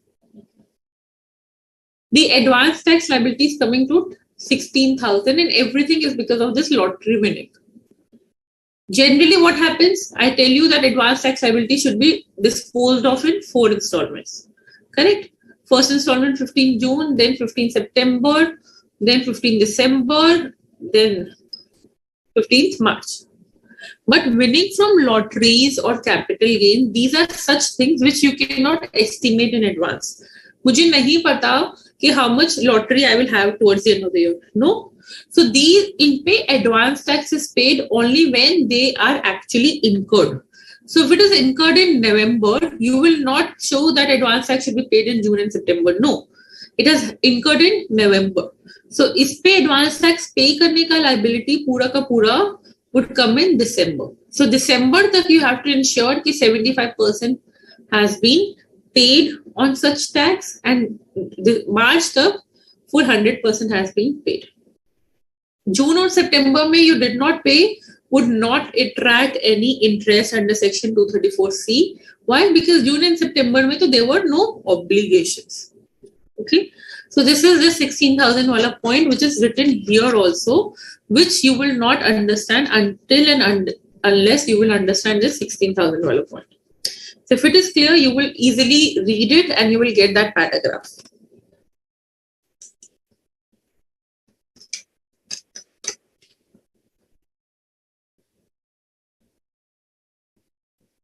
अगर loss on speculation business होता, it would have been carry forwarded.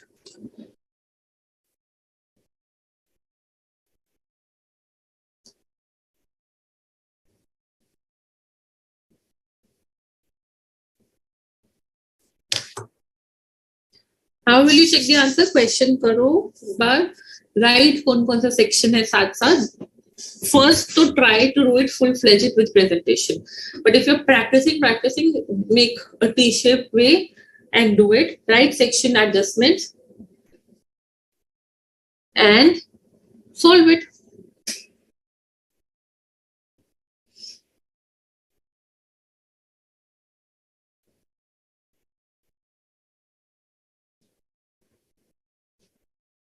If salary is 230, so I can adjust house property loss, yes. But you cannot adjust business loss, Khojma. Why? Because, so Khojma, why you cannot adjust it? Because house salary say business loss adjust nahi hota. But you have written business loss from LTCG. You can do it from house property se kiya, business loss from LTCG kiya. And then you can use the unexhausted basic exemption limit. Stop it to unexhausted basic exemption limit, you can do it. Either which way, the answer would almost match. Yes, speculation business loss can be set off against speculation income only. And next year, when carry forwarded, it would be set off with the same type of income. This is Partha Sarthi, I did not get your full question.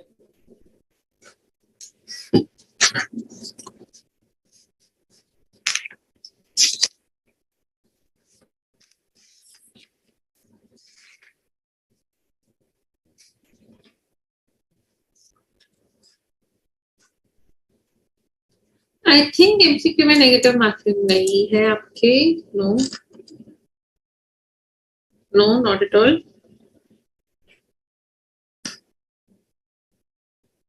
चले आगे. अब is it clear?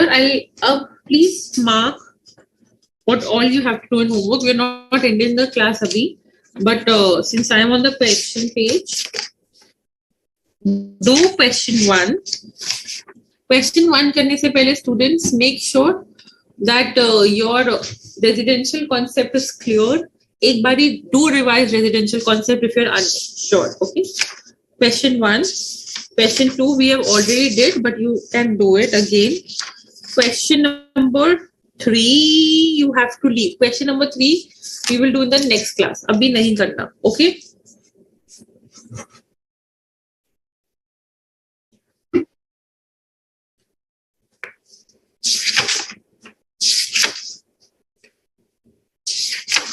Question number 4 you have to do as homework. Question number 5 we have done. You can do it again. Question number 6 you have to do homework. Question number 7 not today. Next class का homework होगा, नहीं करना. Question number 2 and 7 you will not do. Okay.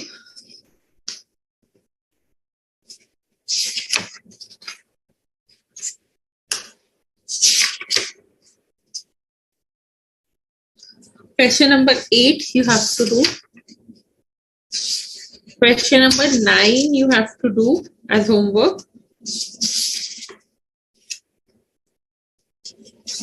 Question number 10 you have to do as homework. Question 11 में भी करा रहे. So except 2 and 7, every question has to be done. Why am I not taking 115 BAC today? Because I want you people to first be strong on the normal tax liability, new tax regime, which is 115 BAC, which has been very popular since the day I started this batch with, will only be useful when you know the entire concepts. So please practice all the questions. And uske baad 115 BAC would be very simple. Okay, very very simple. So अब हम next concept पे चल रहे हैं.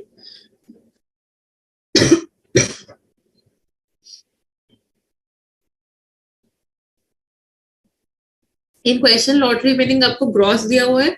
अगर आपको lottery winning net दिया होगा, सो एज्यूम कि उस पे 30% टैक्स कटा है. What you have to include in your income should be the gross amount. So get it back to the full value and then add it. Okay. Kavita, I'm from Delhi, but tell me how can I help on this?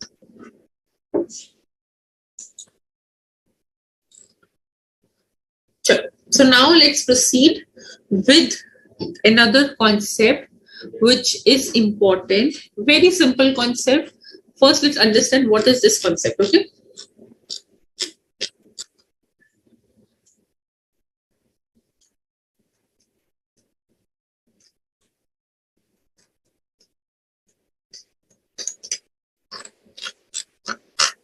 सब एक बार ये वापस screen पे ध्यान दे लें please.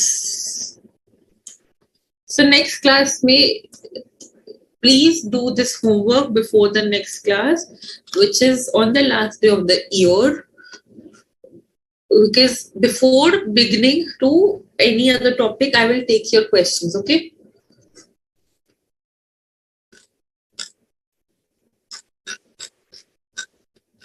Sure. So now let's begin understanding alternate minimum tax. Now what is alternate minimum tax? I told you, you compute your tax liability on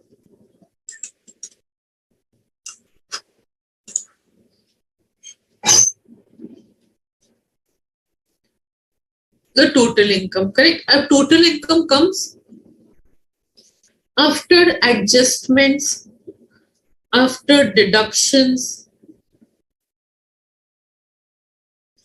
after so many benefit, your total income come, and it can be substantially less than what you actually earn because of the deductions benefit which are there, because of the adjustments which you make, because of the donations which you make. Your total income can be much less or substantially less than what you earn, correct? And this total income पे you pay tax. But government को बहुत नुकसान हो रहा था because of certain deductions. People who were earning huge and crores were not paying any tax. Why? Because they were getting deductions, they were getting huge amount of exemptions, so they were not paying any tax. Now there was a loss to the department, there was a loss to the department, loss to the government, loss of revenue.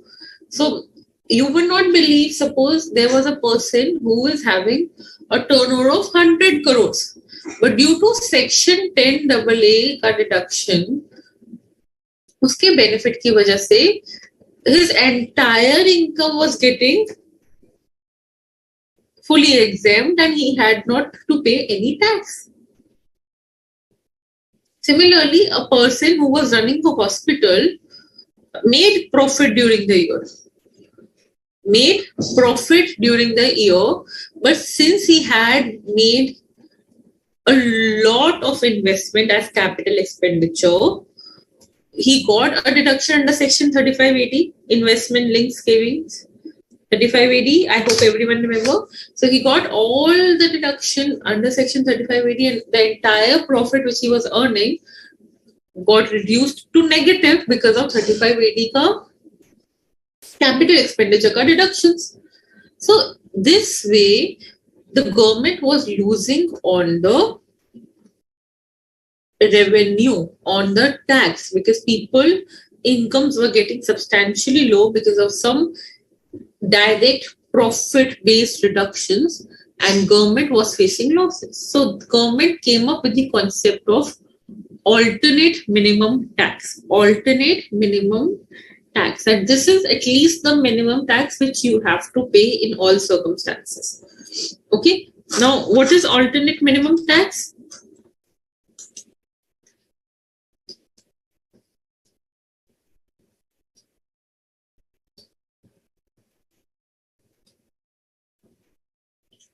मतलब alternatively इतना minimum tax तो you have to pay. First of all, it is applicable on whom?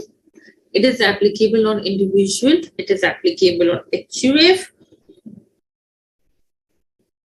It is applicable on AOP. जिस पे भी basically slab rates लगते हैं, applicable on BOIs, artificial juridical person. सब पे it is applicable when their adjusted word is written total income. When their adjusted total income is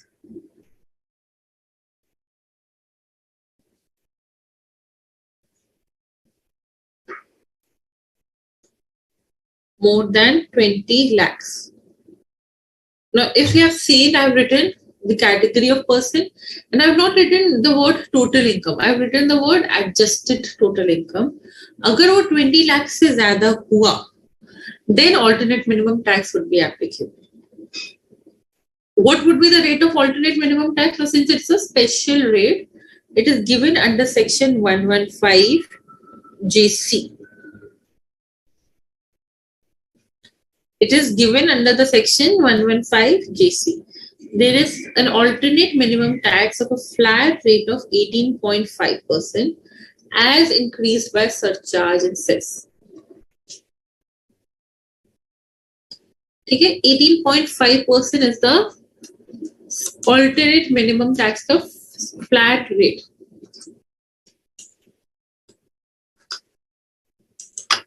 Plus surcharge and cess.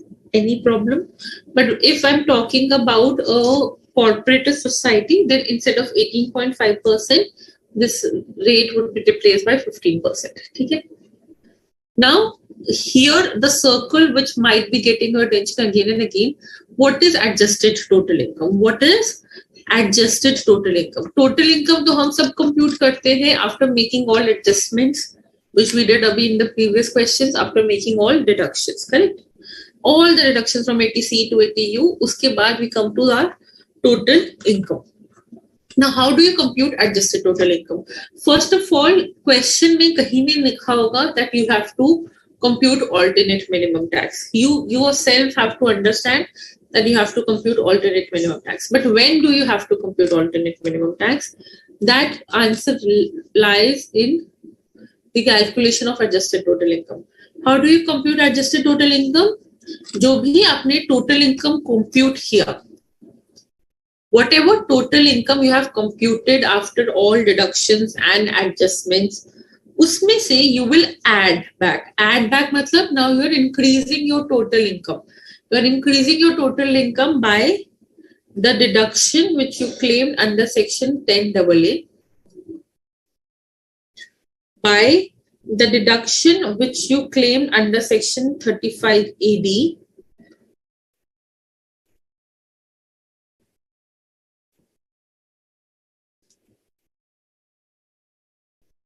for capital expenditure, as reduced by the depreciation which would have been allowed. Depreciation wala impact minus kar doge, would have been allowed if 35AD would not have been claimed.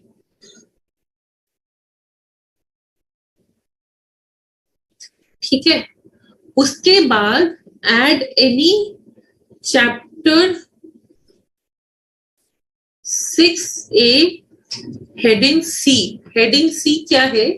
अगर आपने deduction, if you have understood the deduction chapter, वहाँ पे deductions are divided into certain aspect. Deduction in respect of expenditure which you have made, जैसे 80C, 80D, you make expenditure, you get the deduction. Then there is a heading C, which is deduction in respect of certain incomes. And if you have these types of incomes, you will get the deduction. वो वाली deductions भी you will add back. So what all? Deduction under section 10AA, deduction under section 35AD, deduction under chapter 6A heading C. ये सबको add करोगे and you will come to your adjusted total income. So only 3 things you have to add back, और कुछ नहीं. 10AA, 35AD and head after depreciation you have to add back, and heading C का deductions. So heading C में कहाँ से आते हैं? 80IA, IB, etc. But since at your level you have not done 80 IA, IB, you have only covered 80 JJA,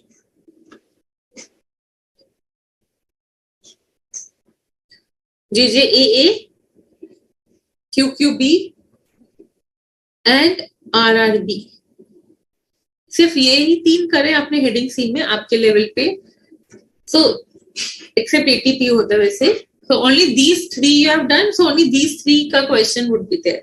So you have to add them back. You will come to adjusted total income. Now listen to me carefully. Total income अभी तक हमने जैसे compute किया after taking all the adjustments, all the deductions, every deduction, even 10AA का, 3580 का, everything. जैसे हम compute करते हैं, computed. Now you have to come to adjusted total income. How will you come to adjusted total income? By adding deduction under section 10AA, by adding deduction under section 3580 for the asset net of depreciation, and by adding chapter 6A का deduction back. These are all added back because total income compute करते time आपने ये reduce करा होगा.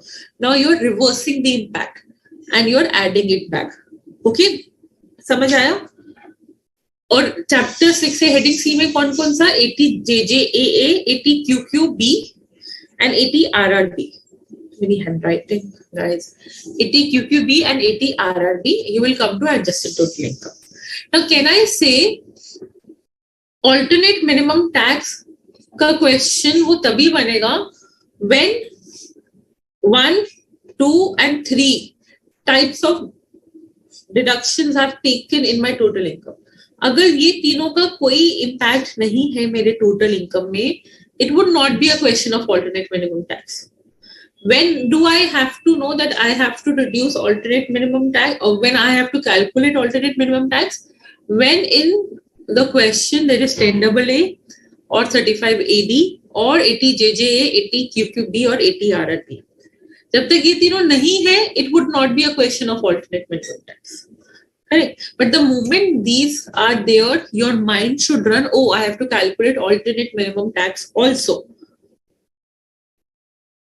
Okay, so triggering point of alternate minimum tax lies in the adjusted total income का calculation, whereby we saw that 10AA, 35 AD and 80 JJA, 80 QQB and 80 RRB अगर हुआ तभी AMT आएगा.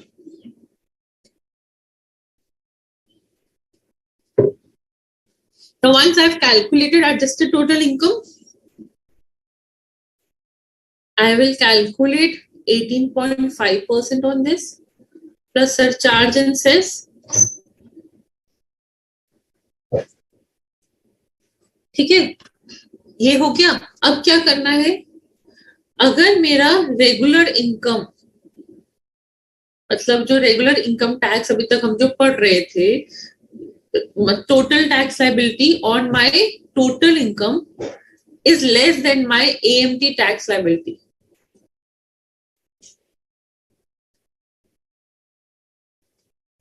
रेगुलर इनकम टैक्स के provisions के according, यानी special rate पे special tax, slab rate पे स्पेशल स्लैब रेट वाली इनकम पे स्लैब रेट्स मिला के टोटल टैक्स जो आपका आया, जो हम अभी तक कर रहे थे, is less than my AMT liability, तो I have to pay the tax as per the minimum amount, because ये क्या है, ये minimum tax liability है जो गवर्नमेंट चाहती है.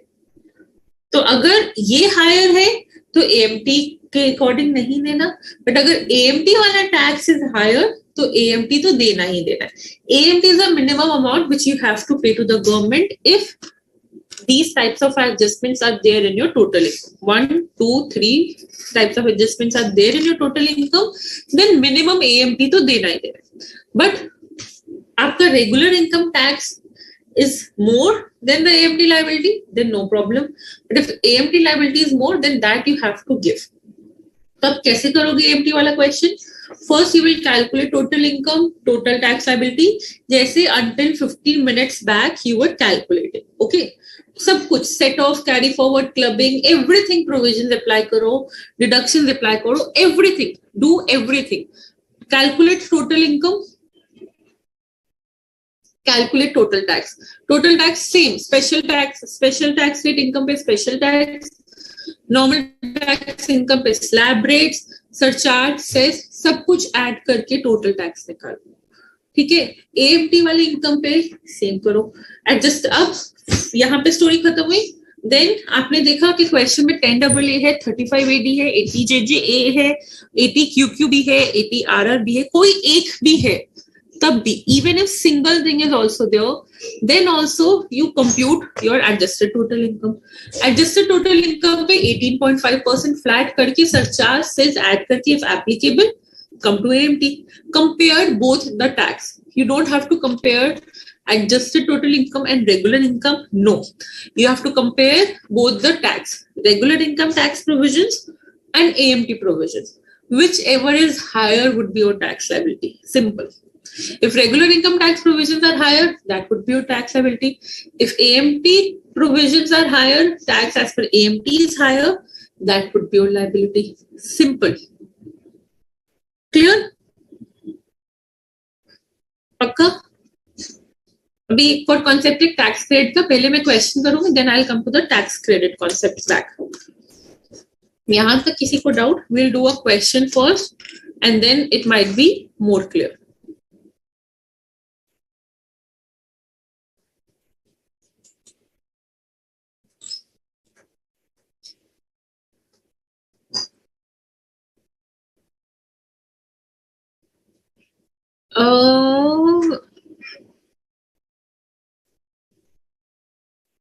Khoshma, Mr. Khoshma, I hope your question is clear. Mohammad Aslam, your question is clear. Pranav, 10AA आपने पढ़ा हो तो this is for special economic zone units into export and manufacturing and export. अभी करते हैं, सब कुछ रिमेम्बर होगा. Do not worry. सी, कोई चीज फर्स्ट टाइम करोगे इट वुड बी लाइक ये क्या आ गया, बट कोई चीज सेम चीज को बार बार करोगे it would be a simple thing. Tax का ब्यूटी क्या है कि टैक्स इजी है इन द सेंस रिलेटेबल है, बट वॉल्यूम बहुत ज्यादा है, क्वांटम बहुत ज्यादा है ना. बट टेंशन नहीं लेने का, सिंपल सिंपल करके step by step do it of and again and again and again. You would get it. And best part is when you are in your articleship, you can apply all the tax concepts you have studied, and because of articleship, all these concepts would be more strong. Now, let's do one question.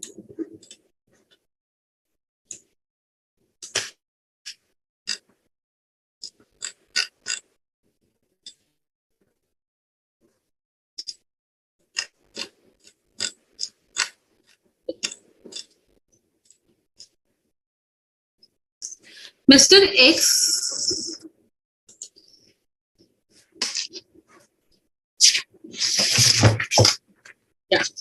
Mr. X, an individual, set up a unit in special economic zone in the financial year 1819 for production of washing machines. Interesting. The unit fulfills all the conditions of section 10AA. During the financial year 21-22,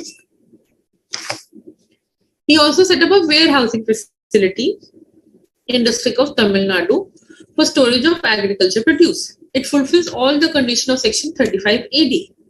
Capital expenditure in respect of warehouse amounted to 75 lakhs, including cost of land of 10 lakhs. The warehouse became operational with effect from 1st April 2022, and the expenditure of 75 lakhs was capitalized in the books on that date. Okay. Relevant details for the financial year 22-23 are as follow. ये सारा details मेरे को 35AD के लिए help करेगा, तो जब मैं 35AD फिर provisions लगाऊंगी तब मैं फिर से पढ़ूंगी. Okay. Profits of unit located in SCZ, export sales of above unit, domestic sales of above unit. Okay. Total SCZ में जो unit है उसका profit है 40 lakhs और इस unit का export sales was 80 lakhs and domestic sales were 20 lakhs. Okay. फिर ये profits from operation of warehousing facility दिया हुआ है. Compute the income tax including AMT under section 115 JSC liability of Mr. X for assessment year both as per regular provisions and as per section 115 BAC for the assessment year 22-23. Advise Mr. X whether he should opt 115 BAC. तो ये जो ये वाला part है ना, which I'm cutting, he will do it in the next class. But अभी तक I will do it only up till now here कि AMT लग रहा है या नहीं लग रहा यहाँ तक, ठीक है, as per regular provisions. Let's do it.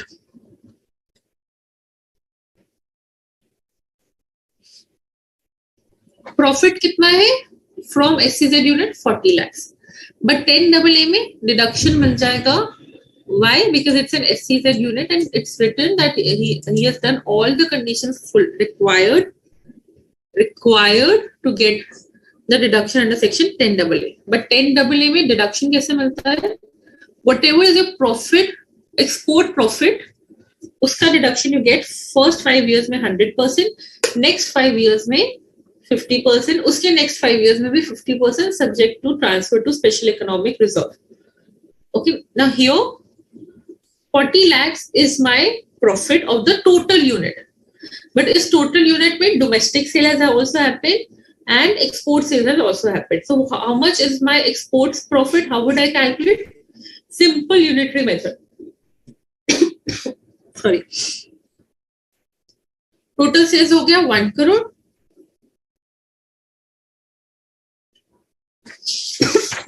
80 plus 2 है ना.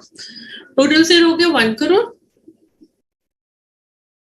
And 80 lakhs is my export profit. So simple unitary method से I got कि my export profit would be 32 lakhs, जिसका full deduction मिल गया मुझे 100%. Why? Because अभी it's in the first 5 years of manufacturing. Clear? 10AA revise हो गया यहाँ पे. So my business income, which is my profit from domestic sales, which is 8 lakhs, is fully taxable. Now we come to 35AD. 35AD में यहाँ तक पहले किसी को डाउट 10AA का कैसे कंप्यूट किया before I proceed?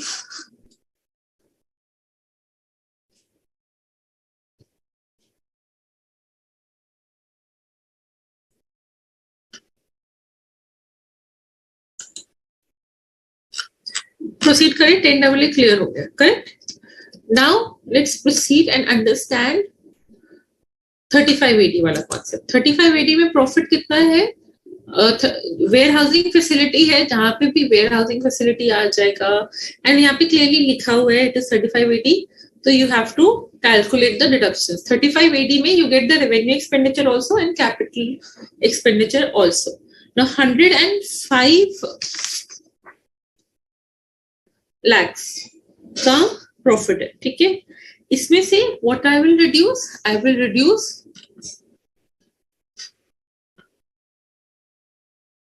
Deduction of 75 lakhs. No, land का कभी डिडक्शन नहीं मिलता, तो 65 lakhs का कैपिटल डिडक्शन मुझे मिल जाएगा. Remaining would be taxable. So यही 105 lakhs में से 65 lakhs का डिडक्शन मिल गया. Why not 75? Because 10 lakhs is land and land का कभी deduction is not allowed. So 40 lakhs is my business income from warehousing facility and 8 lakhs is my profit from SEZ unit. Total income आ गया 48 lakhs. The person is Mr. X, so slab rate would be applicable. Slab rate के according tax comes as 12,52,500. अभी time नहीं है तो अभी I am not computing it कि tax कैसे आए स्लैब के हिसाब से. You compute it once you get time कि 12,52,500 कैसे आए. On the first 2,50,000 no tax, 2 lakh से 50 से 5 पे 5%, 5 लाख टू 10 लाख पे 20% एंड रिमेनिंग 38 lakhs पे 30%. ठीक है. उसमें health and education cess add किया. Total income is less than 50 lakhs, इसलिए I did not add surcharge. Okay. So total says add करके total liability comes to 13,02,600. Clear? Had it been a normal question, अभी तक अगर AMT नहीं किया होता, you would have solved it and said that it is very easy. Yes, it is very easy. Now we proceed to AMT concept. AMT concept के लिए I told you have to calculate adjusted total income. How do you calculate adjusted total income? Simple. Pick your total income. 48 lakhs picked. उसमें add back the deduction which you claimed under section 10AA, add कर दिया 32 lakh, add back 35AD का deduction, 35AD का deduction भी add back कर देते, which is 65 lakhs. But यहाँ पे net of depreciation, because अगर if the person would not have claimed capital expenditure, he would have at least got the depreciation का deduction, correct? So depreciation का deduction would be how much? 65 lakhs से, which is for capital expenditure. Now अब यहाँ पे एक issue है कि capital expenditure किस पे? तो we will assume that capital expenditure is for building. Is for building. This entire 65 lakhs is for building, and building पे depreciation कितना आता है? 10%. So 6,50,000 मेरे को depreciation मिलेगा, correct? सबको एडलेस करके मेरा एडजस्टेड टोटल इनकम कितना आ रहा है? ATI is coming to 1,38,50,000. ये यहाँ पे भी आ गया. एडजस्टेड टोटल इनकम निकाल लिया. अब इस पे 18.5% किया, कर दिया. इस पे सरचार्ज ऐड करेंगे. Yes, why? बिकॉज इनकम यहाँ पे is more than 1 crore. Surcharge add किया. टोटल सरचार्ज एंड टैक्स करके जो अमाउंट आया उस पे सेस ऐड किया, एंड टोटल टैक्स लायबिलिटी आया, उसको राउंड ऑफ कर दिया टू द नियरेस्ट 10, क्योंकि 5 से कम है तो बिफोर वाले 10 पे राउंड ऑफ कर दिया. यहां तक क्लियर हुआ? Adjusted total income and AMT and your normal tax liability. अब सी कितना इंटरेस्टिंग है. Normal tax provisions के according tax liability is coming to 13,02,600. But AMT provisions की वजह से एक तो surcharge लग गया because the income is more than 1 crore, and obviously it is coming to 30,64,450. But as now, as per the law, you have to pay 30,64,450 as the minimum alternate tax. Now you will ask कि ma'am अगर हमें minimum alternate tax देना ही है, then why government is giving us benefit of 35AD, 10AA, जब हमें कुछ ना कुछ तो minimum देना ही है, right? See, government wants to ensure that some tax should flow when you are earning profits. अब profits earn कर रहे हो, आपको कुछ तो दो. तो when in year when you are earning profits and you're not paying tax, but then you pay tax as per AMT. Whichever is higher, you pay tax as per AMT, correct? So in that year, when you're paying tax as per your AMT and your credit normal income or normal tax liability is less, then they will give you a credit. Credit मतलब आज आपने ज्यादा दिया ना, तब कल आके adjust कर लेना. So ये जो extra tax which you are paying because of AMT, which is of what amount?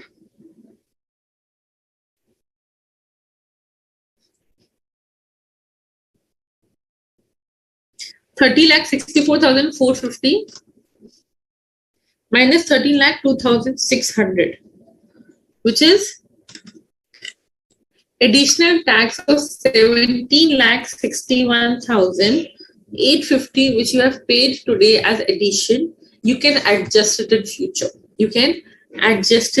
future.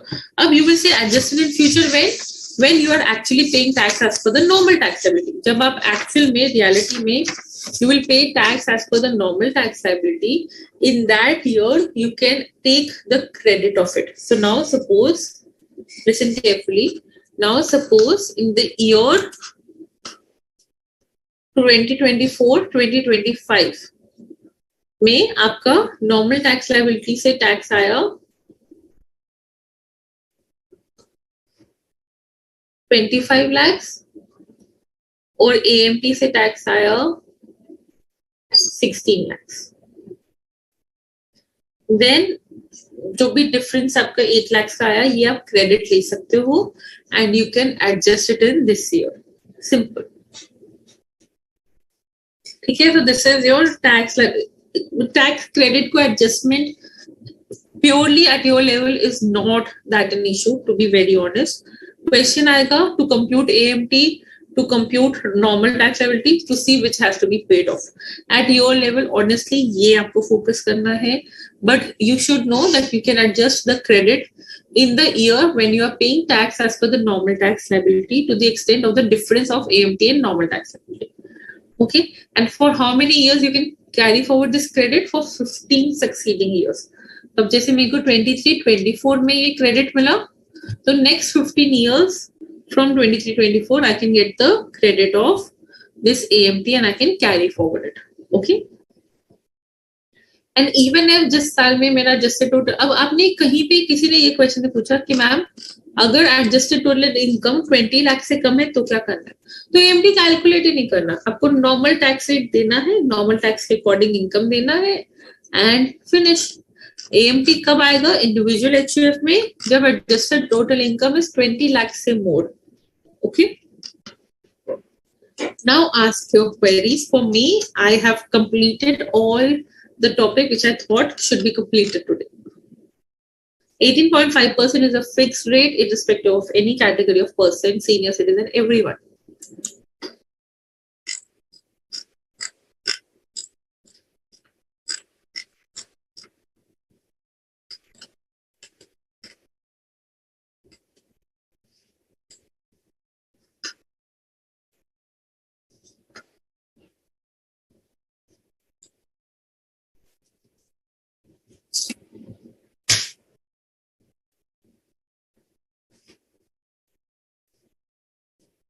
Double tax नहीं है दिनेश, सिंपल एक ही टैक्स पे कर रहे हो आप, मिनिमम अमाउंट एक पे कर रहे हो, सो यू कैन नॉट से it's a double taxation. Everything is not double taxation.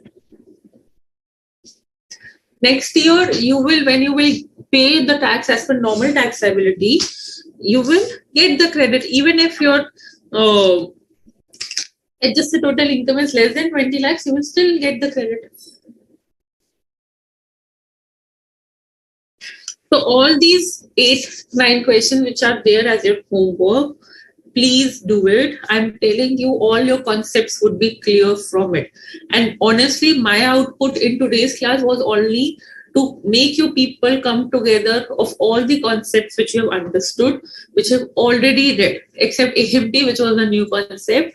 बाकी सब आपने पढ़ा हुआ है, सिर्फ attempt करने का तरीका समझाया, ठीक है?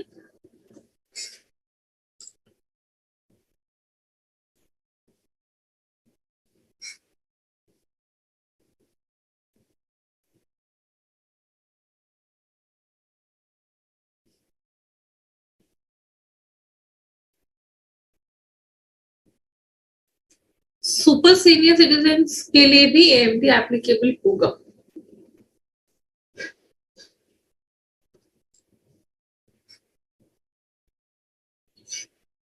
एएमटी अगर लेस देन नॉर्मल टैक्स हो तो आपको नॉर्मल टैक्स लायबिलिटी पे करना है, सिंपल.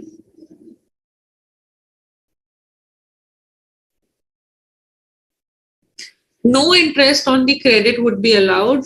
आपको बस कैरी फॉरवर्ड करना है, रिटर्न में शो करोगे और नेक्स्ट ईयर के फॉर्म में ऑलरेडी क्रेडिट शो करेगा. Everything is so automated today, it will show credit in the form.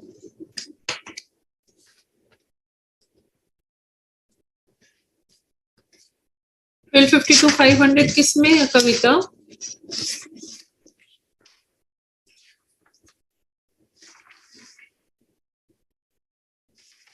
जो भी क्वेश्चन की उसमें 1250 to 500 का है. 48 lakhs पे 1,12,500 plus 30 lakhs पे 38 lakhs पे sorry 30% which is 11,40,000 plus 1. 11,40,000 plus 1,12,500. 11,40,000 मतलब 38 lakhs पे 30% और 8 lakhs बाकी बिफोर 10 lakhs पे स्लैब रेट लगा के 1,12,500 आएगा.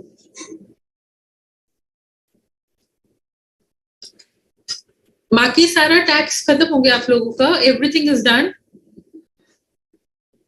Great.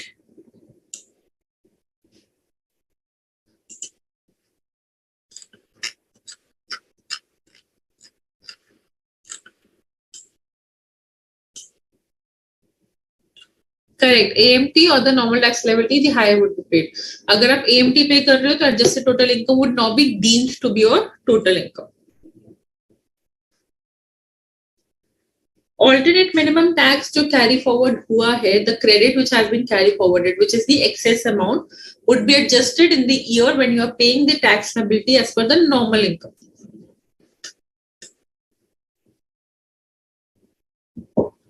Next class would be our last class on the last day of the year, whereby I will discuss your favorite topic 115 BAC, and we'll do the questions in relation to it.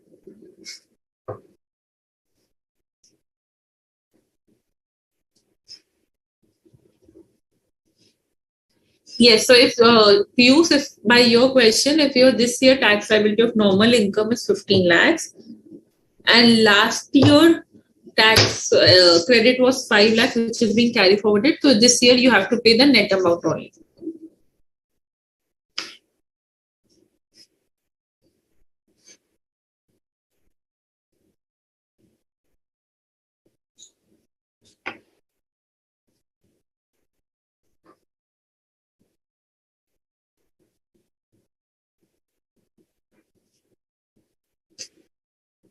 Okay.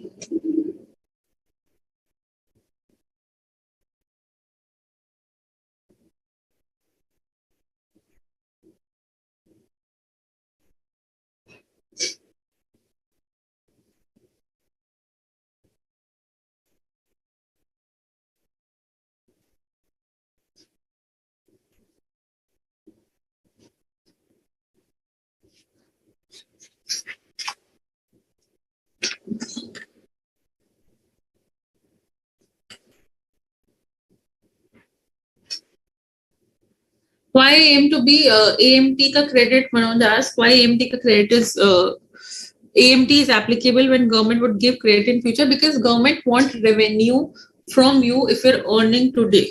As simple as that. You're earning, you're making huge profit, just because of deductions you're not paying enough tax, but government want you to pay tax.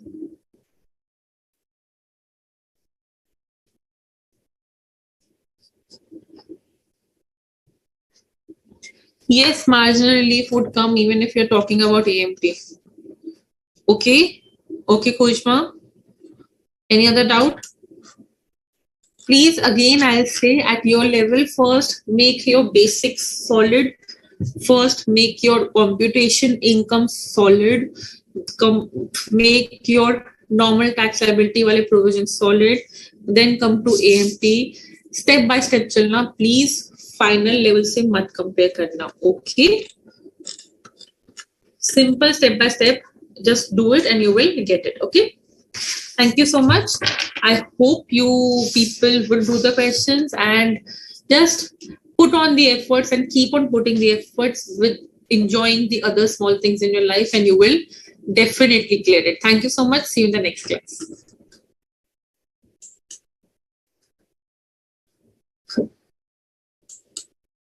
Thank you so much.